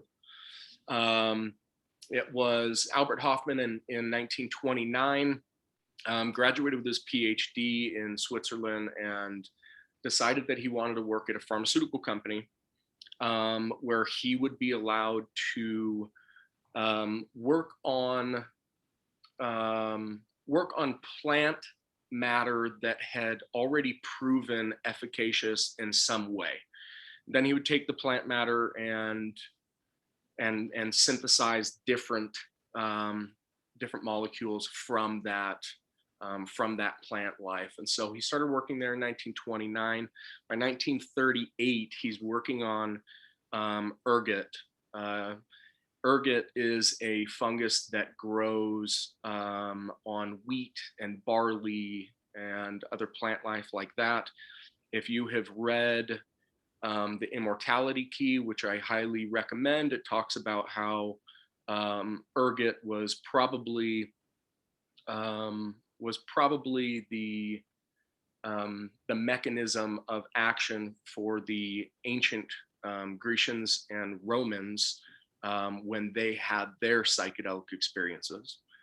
And so he was working on this same fungus, and in 1938 he was synthesizing a myriad of these molecules. He got to 25, and it wasn't anything interesting whatsoever, so he put it back on the shelf.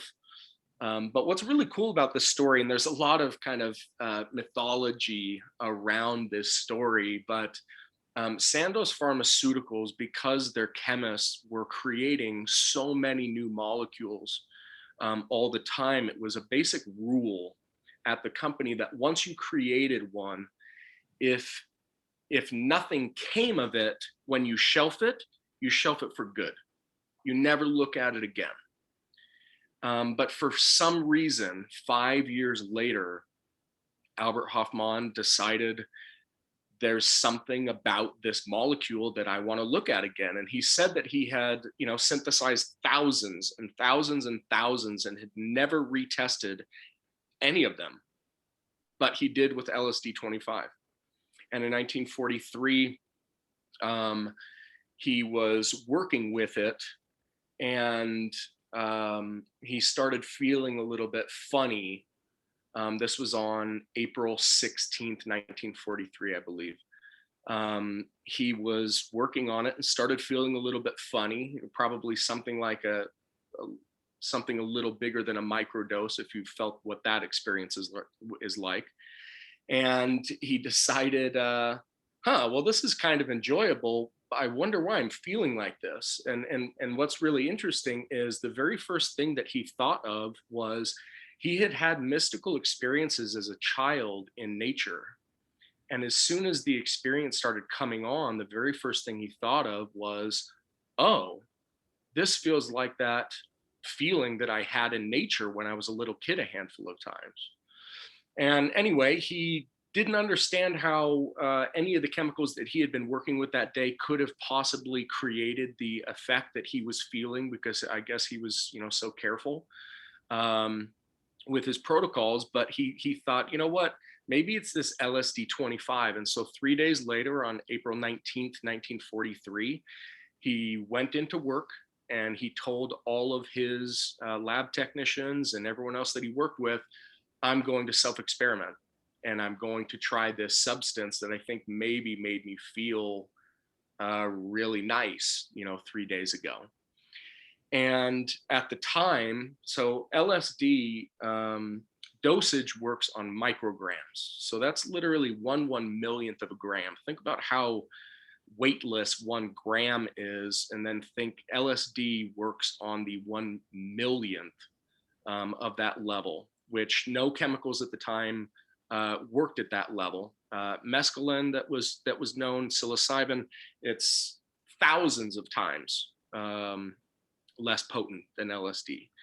And so at the time he thought, all right, well, I'm going to take the very smallest dose I can possibly imagine that might give me any type of effect, and we'll see what happens. Now, little did he know that he took 5 hits of acid. He thought it was the smallest dose he could imagine, and it was a massive dose. And so you can imagine after about 45 minutes, he turned to his lab assistant and said, I need to go home.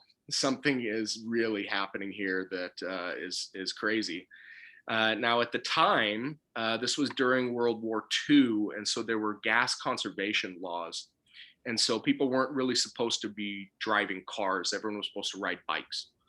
So he and his lab assistant jumped on their bikes and rode back to his house, which is where the infamous bicycle day comes from, because by the time he got home, he was having a 5 hits of acid type experience. And what's funny is he didn't know what it was. He didn't know if it was driving him crazy. He thought maybe he was dying. Part of it was a mystical experience. And so he kind of went through this whole gambit. I mean, you can imagine taking LSD without knowing what LSD is. It would be incredibly confusing, to try to pinpoint what this experience is, especially without knowing anything about setting intention, set and setting, anything like that. And so he had this, huge experience. But he woke up the next morning, and he woke up and he goes, oh, this isn't like a drunkenness. I feel really good right now. And as he reflected back on the experience from the previous day, he knew that what he had stumbled upon was something big, something very interesting, but he didn't know exactly what to do with it. So, actually, I want to skip ahead real quick. So essentially, Albert Hofmann and Sandoz Pharmaceuticals started the very first kind of worldwide crowdsourcing project. And from 1949 to 1966, they actually promised to give anyone in the world willing to do research on LSD as much LSD as they wanted for free. And so 17 years of providing a chemical to the world that is measured on the micrograms, you can imagine that a lot of the world was really oh, what's the right word? Infiltrated by LSD. There was a lot of the LSD around because they knew that they had stumbled upon something, but had no idea whatsoever what it actually was, or how it could be used, or how to describe it. They originally called it Delicid, but they had no idea what they had stumbled upon, which I think is part of why this story is so fun. Let me go back to psilocybin, because that goes right along with Albert Hofmann. So psilocybin has been around. It's the active ingredient in psychedelic mushrooms that you're all very familiar with, I'm sure. Native use, especially in Mexico, we know has been going on for thousands of years.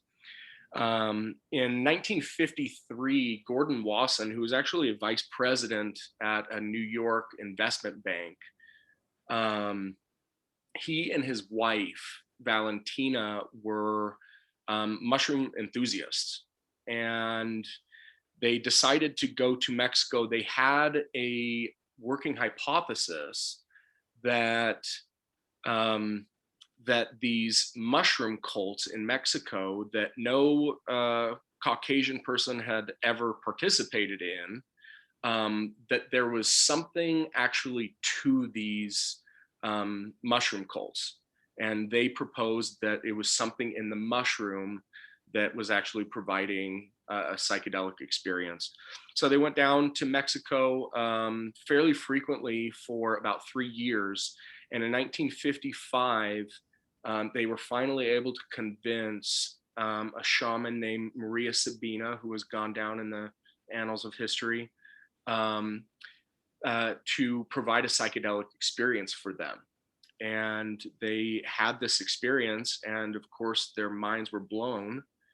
And they actually decided, Gordon Wasson sent those mushroom samples to Albert Hofmann, because Albert Hofmann had become famous for synthesizing LSD in the previous decade. And Albert Hofmann came back to Gordon Wasson and said, yes, I figured it out.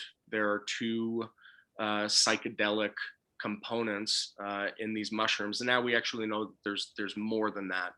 But the principal one is psilocin and psilocybin. So psilocin actually, when you're having a mushroom trip, your body is taking in the psilocin and then transforming it into psilocybin, which is also something that most people don't know.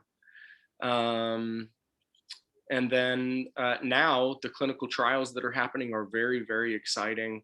As Parth mentioned, Compass Pathways is a big player in this space, and they're trying to figure out what the protocol is. MAPS has defined their protocol for MDMA-assisted psychotherapy, and they know exactly what it is, and they're working on exactly that. But we don't exactly have one with psilocybin.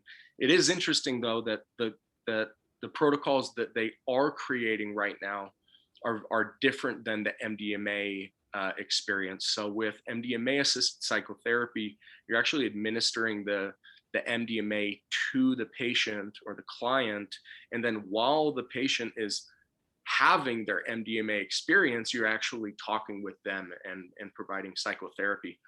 With psilocybin-assisted psychotherapy so far, that isn't the protocol. The protocol is more similar to ketamine, where you are dropping somebody into a big psychedelic experience, and then you're providing integrative therapy afterwards. All right, and then I think we have ketamine as our last one, and then I'll open it up to a few questions. So ketamine is very interesting. Parth and I work with ketamine at our clinic, and so we're pretty well versed in what ketamine is. There's often from people that, how do I say this delicately? For a lot of people that really believe in plant medicine, there tends to be a pushback for medicines like MDMA and ketamine because they are synthetic and not natural.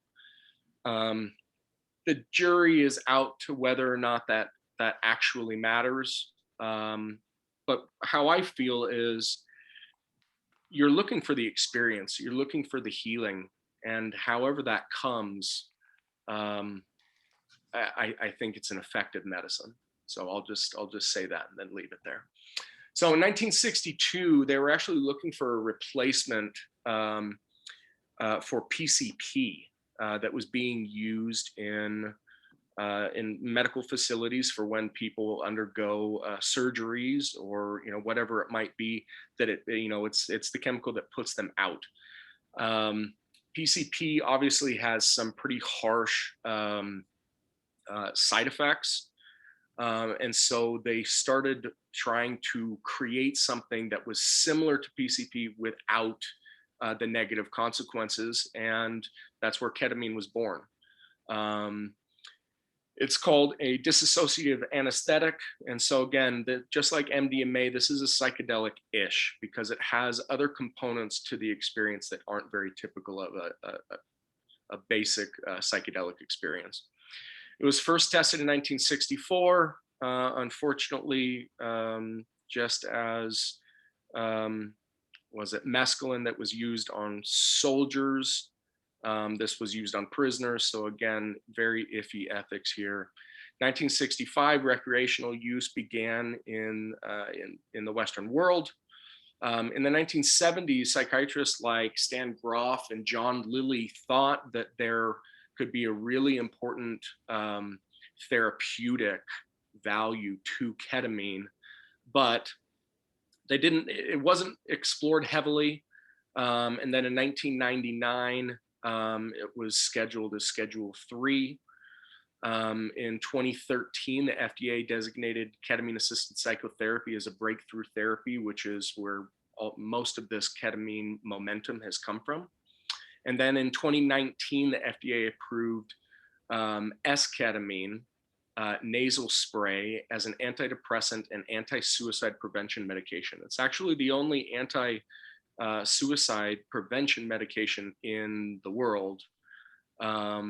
We'll see in 2 weeks when Dr. Paleos comes, the statistics on how quickly ketamine changes your inner dialogue, and those treatment-resistant depressive thoughts, the suicidal thoughts, they get turned off very, very quickly. And we'll get into the neuroscience of that in a couple of weeks, which is really fun too. And then ibogaine, this is used by the Bwiti tribe, and it's used now often as an anti-addiction psychedelic. They actually came across this again on accident, but some heroin users in New York City that were just recreationally exploring ketamine found that their heroin withdrawals the day after they used ketamine were very, very, very low. And the more they explored this, the more they started figuring out that ibogaine can be used very effectively to treat addiction. Why don't we take a break there, and I feel like I'm talking a lot here, so let's take a break and open it up for questions for a minute. Does anybody have any questions? And we want to do questions, by the way. So this isn't a pity play here. We want this to be interactive. Is there a way to watch this all over again? Yes. How? Oh, okay, thank you. Yeah. Good question, Lori. Anybody else? I'm wondering what the process is to get the ketamine nasal spray. How regulated is that? Is that difficult for people to get? It's a prescribed medication, just like any other medication, so it's not more or less difficult to receive than anything else. Do you do it through your doctor, or does it have to be like a psychotherapist? No, so ketamine is a Schedule III drug, so anybody with a DEA license should be able to prescribe it. But I think a lot of doctors, especially that are inexperienced with the use of ketamine, especially sending a patient home with ketamine, that's a whole different thing. Most ER docs or anesthesiologists are kind of the ones that historically owned ketamine for the purposes of surgery or anesthesia in those particular settings. And so they're most used to IV infusions in a controlled environment with monitoring. Sending a patient home with ketamine is kind of a whole different thing, but there are compounded pharmacies that will work with people. And so we'll talk more about that, I think, when we get into kind of the subject of ketamine, I think in the third week. But ketamine, there's potential for addiction. There's reasons not to sort of nonchalantly move forward with it. You really need to be careful with clients. We, in our clinic, require people to go through intramuscular injections. It's typically a series of 6. And at that point, once we've kind of reestablished where they're at, we might use a lozenge or nasal spray. But again, it depends on the patient, looking at addiction history, looking at a lot of different things along with that. So. Thank you. Great question, Haley. Anybody else? Yeah, I have a question. I just wanted to mention the ongoing conversation in the chat about psilocybin turned into psilocin. I understand that's the one that actually gets into the brain. Like our body transforms everything into psilocin. So like flip those? Psilocybin. Yeah. Describe it.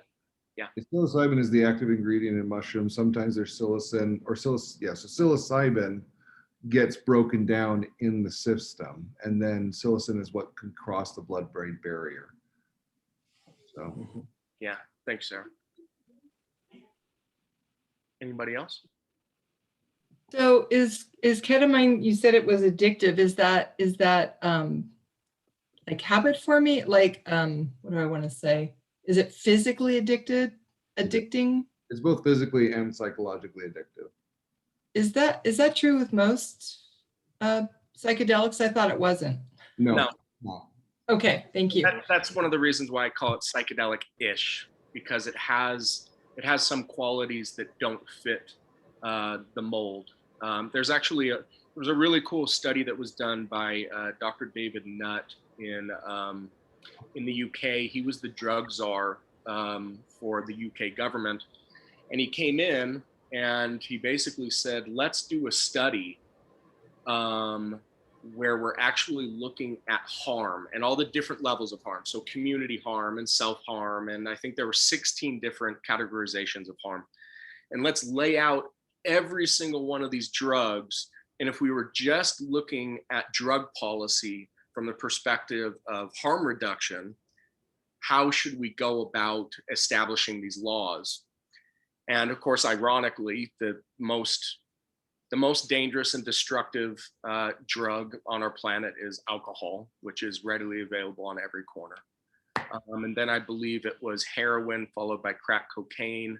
And then you go down the list. And so I think alcohol's net rating was like an 80, heroin was like a 70. And then you go down, ketamine is right in the middle at about a 15. So when we're talking about potential addiction rates, obviously, it's with a grain of sand. A 15 is not the equivalent to an 80. And then at the very tail end, you have MDMA, LSD, psilocybin, all of the psychedelics that are Schedule I drugs that essentially their net ratings were like 2 and 3 and 4. So anyway, yes. Specific to ketamine, there is, I think, the potential for psychological and physical addiction. LSD, most people that do LSD, and we're going to recommend an article here in a little bit. It's a Vanity Fair article about sort of LSD usage over time, and it goes on a lot of really fun tangents about like people that have used it or whatever. But most people that had a big experience on LSD don't crave it over and over. It's usually a really big experience that's life-changing, and most people that use LSD kind of do it, once, and they take a long time to integrate it and process it. Mushrooms, so LSD, mushrooms, and MDMA all work on the serotonin system. Ketamine actually works on the glutamate system. And again, we'll get into the nerdy neuroscience when we get into the weeks that relate to the particular drugs. James, I'm a little worried about time, and there's a lot of slides to go through. Okay, let's get back to it. Does anybody have one final question? Yeah, I got a quick one. I know that with psilocybin, even if you had wanted to use it over and over, it loses its. You build your tolerance to it really quickly, don't you? Is that true for other psychedelics as well, or?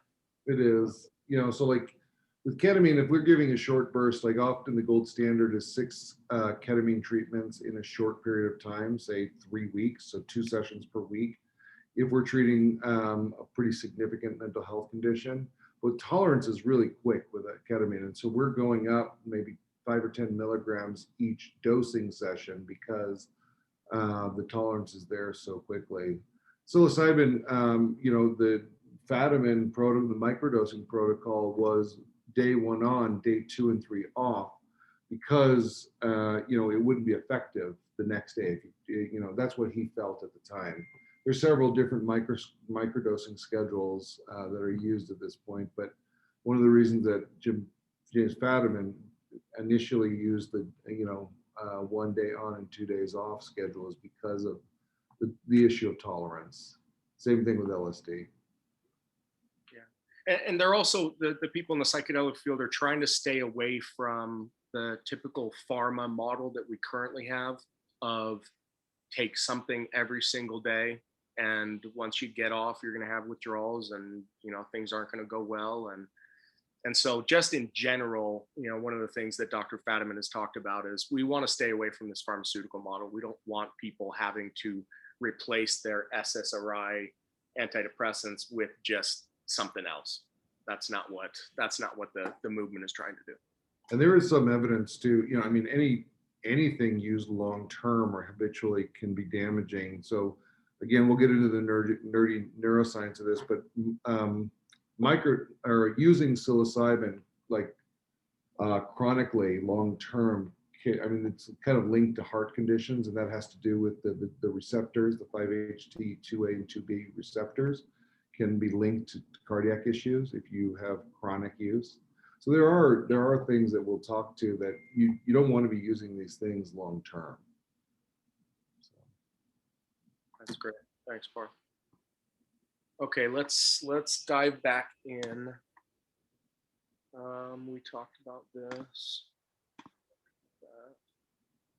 So just a few people to be on your radar. Everybody knows about Aldous Huxley. Everybody knows about Ram Dass and Timothy Leary and Jim Fadiman. But there are a handful of people in the early days that were very prominent research that did a lot of good. So at the bottom, Bill Wilson, he was the founder of AA. And before he was not allowed to do it anymore, he had actually dosed over 1,000 people in AA with LSD because he had found that he had broken his pattern of addiction through an altered state of consciousness experience. And so when LSD was very readily available, he thought, I want this to be the very first step of AA to break that addiction cycle. A lot of people don't know that, but I mean, it's not a surprise now to us. Let me get into the psychomimetic on the next one. Let's get out. Okay, so this is I really like this story too. So in 1953, Aldous Huxley, who was the son of a Nobel Prize winning father in biology, he was a very, why am I blanking on the word? Curious. He was a very curious person, and he was also known for having a fantastic vocabulary. So he wrote A Brave New World. He wrote A Perennial Philosophy. He had a fantastic vocabulary, and so Humphrey Osmond actually reached out to him and asked him if he was interested in having a psychedelic experience. And Humphrey Osmond really wanted him to have this experience and then to be able to describe it using his fantastic vocabulary. And so in 1953, Humphrey Osmond came down from Canada. Aldous Huxley was living in Los Angeles and brought him mescaline, and they had a mescaline experience. And from 1943 to 1953, whether it was mescaline or that this would have been pre-psilocybin, but mescaline or LSD or whatever it was, the paradigm at the time was called psychotomimetic. And what the psychotomimetic paradigm emphasized was what these psychedelics do is put you in a temporary space of insanity. And so if you're a psychiatrist or a psychologist or a doctor, and you're trying to understand your patients that have psychosis, that are psychotic, that aren't living in the same type of world that we are, if you want to actually understand these patients, use a psychedelic. And because it was a psychotomimetic, it's going to mimic psychosis. And that was the basic paradigm for the first 10 years after LSD was first synthesized. And Aldous Huxley, if you've ever read The Doors of Perception, Aldous Huxley has this experience and he goes, all of this is wrong. This is so much more profound and important. This isn't, we are doing a disservice to these medicines if we're calling them psychotomimetics. And so actually he and Humphrey Osmond were exchanging letters, and the first thing that you can do to change a paradigm is to change the vocabulary describing a paradigm. And so he and Humphrey Osmond exchanged letters, and this is basically what they came up with. Huxley wanted phanerothym, meaning it's Greek for spirit and manifesting. And his little jingle was, to make this mundane world sublime, just 0.5 gram of phanerothym. Humphrey Osmond was a little more, he was a little concerned about phanerothym because he didn't want it to be hijacked in some religious sense. He felt very passionately about the science. He was a doctor himself. And so what he came up with in response was, what I think I like even better is, to fall in hell or soar angelic, you'll need a pinch of psychedelic.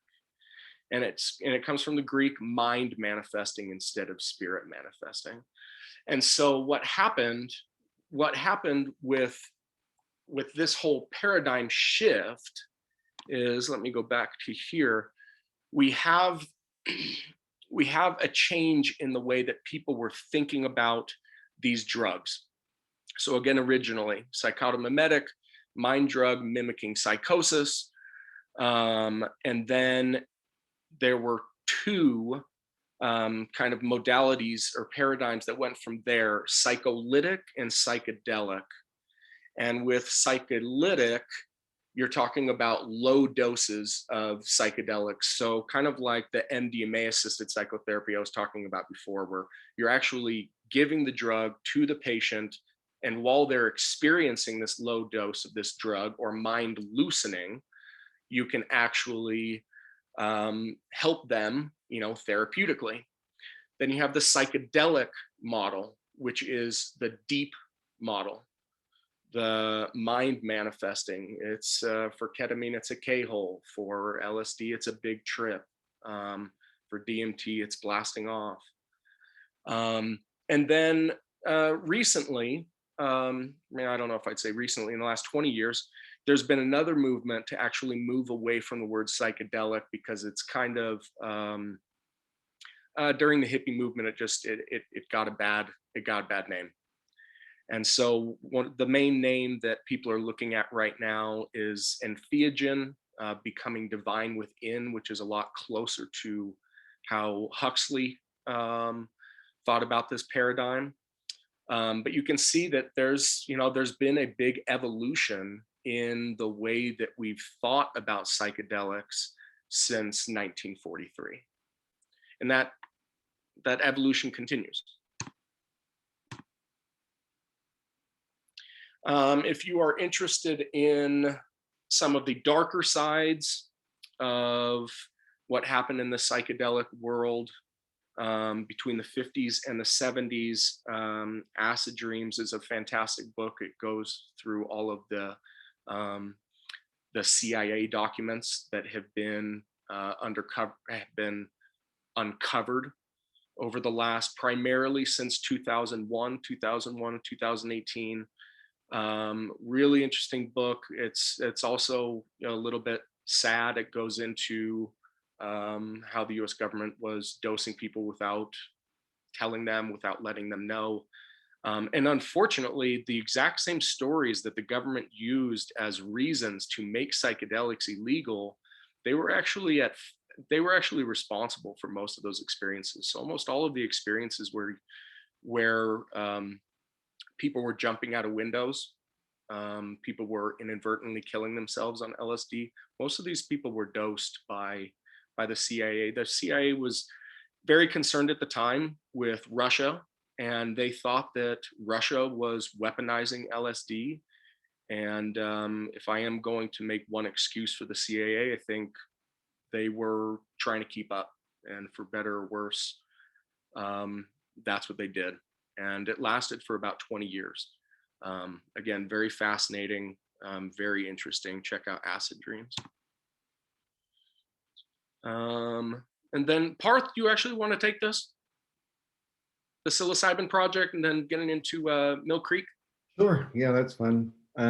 So I sort of geek out about this group of psychologists that met up at Harvard. Richard Alpert was there first, I think, and then Timothy Leary was sort of roaming around Europe well, actually his wife had passed away, and then he took his kids to Europe. He was a brilliant psychologist, but didn't have a lot of direction. So Richard actually went to Europe and kind of found him and brought him back to Harvard. And they, with what James shared about Sandoz, they sent out LSD to anybody that really wanted to research it. And so these three worked together at Harvard and started the psilocybin project. And so the school said you can only work with graduate students, and within obviously specific parameters. They didn't have 60 years ago the same parameters and IRBs and things like that we have today that protect people. But what happened was that these guys started experimenting themselves and started doing it with research assistants and undergraduates, and it became bigger and bigger and kind of fell off. And so they did several really important experiments: the Concord Prison experiment, the Good Friday experiment, and they introduced a lot of people, Metzner and Aldous Huxley, to, initially before this, it was mescaline. Mescaline is the active ingredient in peyote. Here's an interesting caveat to that, or tangent to that, all of that. Like, the first person that actually introduced mescaline to Harvard as something to research, a drug to research, was the grandson of Joseph Smith, local legend here in Utah. So Joseph Smith was the founder of the Mormon Church, and his grandson was actually the first researcher that brought it around the turn of the century to Harvard. Total tangent. So the Harvard Psilocybin Project, what is a fun book to read is the Harvard Psychedelics Club. It's about 250 pages and really fun history about all of these guys. A lot of it was like kind of this intellectual pursuit. They would, sit around together, in an old sort of Cambridge home and take the drugs and kind of intellectualize with each other, and it sounds really fun. Actually, go back one. Okay. So the beginning of the end. So these guys, because of what they were doing with undergraduate students, were the Harvard booted Timothy Leary and Richard Alpert. And they went out, well, and they were also this group was, well, I guess it was probably after the Millbrook House. The Millbrook House was a house that these guys rented. And it was, I can't remember the name of the guy. Do you remember, James, that owned the Millbrook House? It was upstate New York. It was this large mansion, and you could go to the next one. And I think it shows the house, this really large mansion with like, 200 acres. And they, for 2 years, just kind of camped out here and experimented. And these guys were using LSD like daily, and going on trips and going on walks and experimenting with people. This is sort of where the hippie culture started opening up and earning its reputation. There were several biochemists that came up, and two of them, I'm blanking on their names, I'm so sorry, but this Orange Sunshine is a Netflix documentary, and it chronicles these two biochemists who at the Millbrook House, so in the late 60s, they were in their 20s, and they created this super pure batch of LSD. It's actually 4 million doses, because dosing is so small with LSD. The batch was called Orange Sunshine, and most of that batch was sent out to California and fueled sort of the beginning of the hippie culture and era and Woodstock and everything else.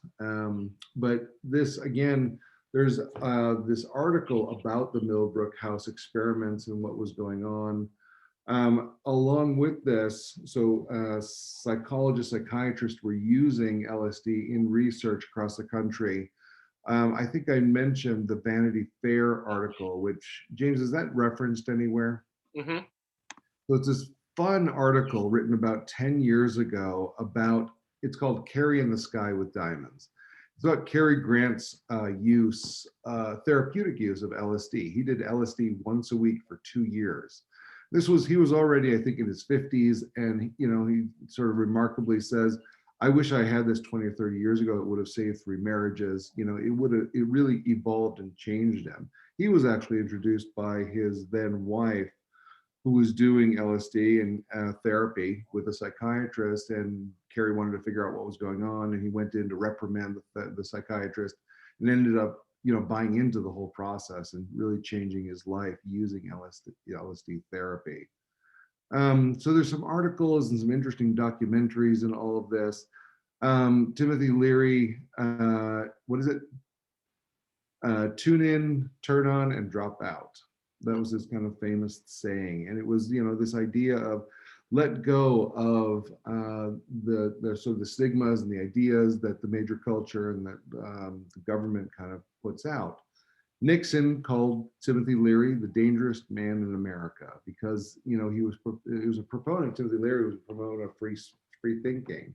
And this is when Nixon and his whole administration started turning against Timothy as well as LSD, and the propaganda. This is where it starts, because Nixon really wanted followers, not thinkers. We were headed into a wartime era, Vietnam, and there was all of this this hippie culture kind of ambushing his goals. And it is historically religion and government that has been against the mind expansion of psychedelics. And you see it over time.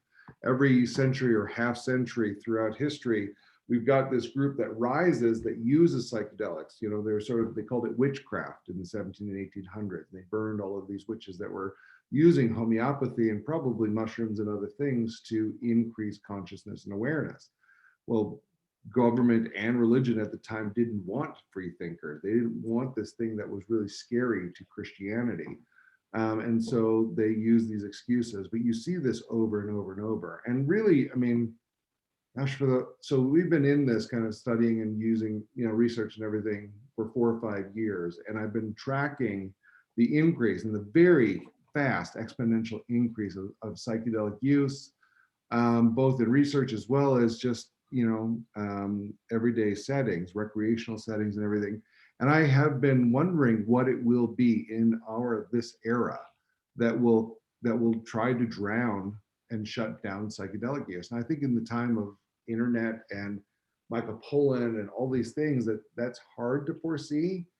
But I think the one area that we should look to, I think that it's not going to be religion or government, but I think it's going to be pharmaceutical companies that step in and say, psychedelics are really disruptive to their trillion-dollar industry. And so something to look for in terms of where the breaks and gaps, and looking for how psychedelics are opening and expanding consciousness right now in a really big way. But I keep wondering, where are we going to be met with opposition? So there's a bunch of tangents and psychedelic history. Again, I think the Psychedelics Explorers Club is really, the Psychedelic Club from Harvard is really fun. But James, you can jump back in. Sure. So we can kind of wind down here, but I did want to point out, so I'll be sending out all of the presentations that we give. You'll have access to this link right here.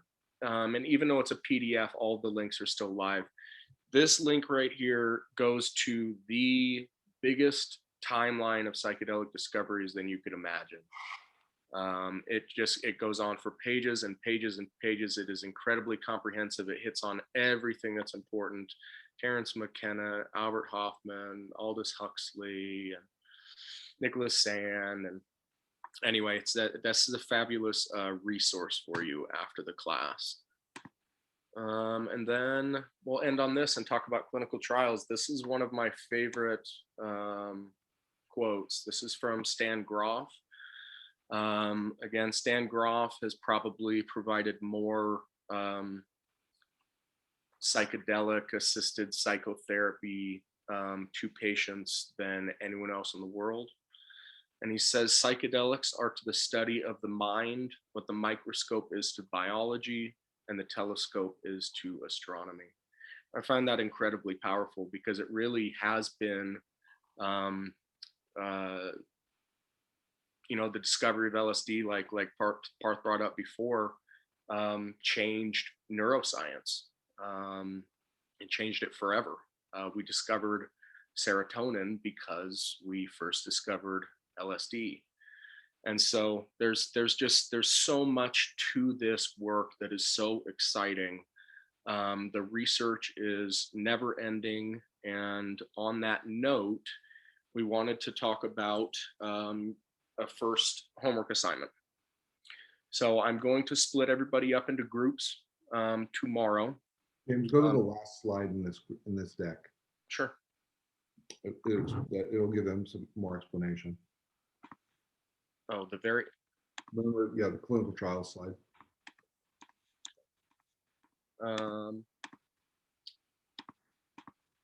So I'm going to split everybody up into groups. I always try to make the groups diverse so that you have a clinician on your team. I'll try to make it fair for everybody to be able to really get into this. Oh my goodness, look at all these slides. Okay, here we go. So I'll divvy everybody up tomorrow, probably 10 groups of 4. And what we want you to do is, this is really an exercise to just get your mind working around what do you find interesting in this space? What if you were to need to decide to do a clinical trial and you had a group of scientists that were going to do it with you? What would you want to study? So one, what chemical? And are you going to couple it with therapy? Are you not going to couple it with therapy? What are you interested in studying? So it's really just a thought experiment of what are you really intrigued with in this space, because there's a lot to potentially research. We've had some really, really, really interesting research protocols come back to us from students. So there's never ending varieties of things that you could study. So there's a handful of examples here. Again, all of these links are live, and I'll send them out tomorrow morning with the divvied up groups. Do you want to say something about it, Parth? Oh, I didn't update the date there. So obviously it's not due October 19th. This class is not going to last that long. Parth, do you have anything you want to say about it? Oh, maybe Parth stepped away for a second. So James does a good job at assigning groups as well as giving you examples and things that you can go with. Be creative. I know we've had some problems in the past with people getting together because 3 or 4 schedules, carving out an hour to to work on it together or something can be tough. The goal is next Monday to have a rough draft and then give you another, and we'll give you some feedback, and then the following week have a final kind of protocol created. 2 to 4 pages, it's not a huge deal. You're not submitting it for real, but of course do the very best you can. Yeah, and I also send out I send out a rubric with it as well, so that kind of what the best practices are, what are the things that you need to hit on. So you'll be guided. Don't feel overwhelmed with this. We get emails at the beginning of every program from people that feel overwhelmed from it. In this program, to be honest with you, we haven't hit on this yet, so I might as well just say it. You're going to get out of this program what you want to put into it. And if you have the time and the resources to be able to put a lot of time into it, and you're really jazzed about all of this, then go for it. But also be aware that some of the other people in your group may have really hectic schedules, may be very, very busy. Just taking this class alone may be borderline on them being already overburdened. So everybody try to be understanding of everybody else. Jump into the deep end if you want to jump into the deep end, and if you only have time to stick your little pinky toe in the water, then that's okay too. And I think that's all I have to say about that. Does anybody have any questions? We're right near the end right now, but we can take a few questions. I have a question. Yeah, sure. Just my school mind is thinking, you said you're gonna send us a rubric. Is it gonna tell us how you want it to be written? Are we proposing research? Are we just it's just if you were to write up a clinical trial, a checkbox would be pick a drug. Another checkbox would be do this, do that. So it's just a handful of things that would be part of any clinical trial, just small things, and then you have the freedom to do everything else. We don't worry about the style, or we're not worried about things like that. We're not gonna critique this and destroy you guys in your feedback. Okay, that's not the purpose. So don't worry. Certainly, I don't have to worry about APA format. No, that's exactly what I'm talking about. Do it. You can write with crayons as long as you can get that back to me in 2 Mondays. I mean, just to get your minds churning, what is the medicine that you would like to study? What is an outcome measurement or tool, or something that it would affect? So MDMA, given in a certain protocol with a certain therapy, can help PTSD, and then here's how I would measure the benefit. Here are the outcome measures. So that's kind of the basic rubric, and the details. We'll send you examples. So yeah, okay. Anybody else? I just want to thank you for having the opportunity to do this assignment, as I am stepping into research very soon, and this will be a good little warm-up exercise. So thanks very much. Yeah, fun. Anybody else? You guys are awesome. It's late on a Monday night. Some people are East Coasters. We appreciate you being with us. Wednesday night, you've got a link to, if you want to join James for a book review. I guess you're going to be covering Jim Fadiman's book, I assume, and maybe Michael Pollan. Just Michael Pollan this week. Okay, just Michael Pollan. And then, so it's Wednesday at 7. Thursday, we'll see you at 7 again for a required process group. And then Hannah's group is following that on 8:30. In the meantime, feel free to send us questions by email. Is probably the quickest way to get a hold of us during the week. Yeah. Also, one other thing on the book review.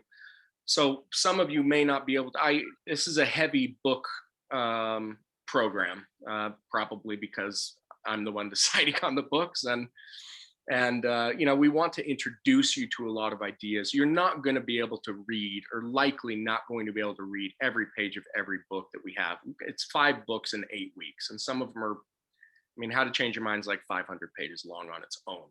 So do not feel like if you weren't able to do a lot of the reading, or even any of the reading, that you can't come to the book review. I'm not going to be quizzing anybody. I'm not going to be putting anybody on the spot. If your introduction to some of these books is literally just getting on this Zoom and talking about it with your fellow classmates, then that's fine. That's fine. So don't be shy, and don't feel like you didn't do enough so you can't come. All right? All right. All right. Good night, guys. We'll talk to you soon. Email me with any questions.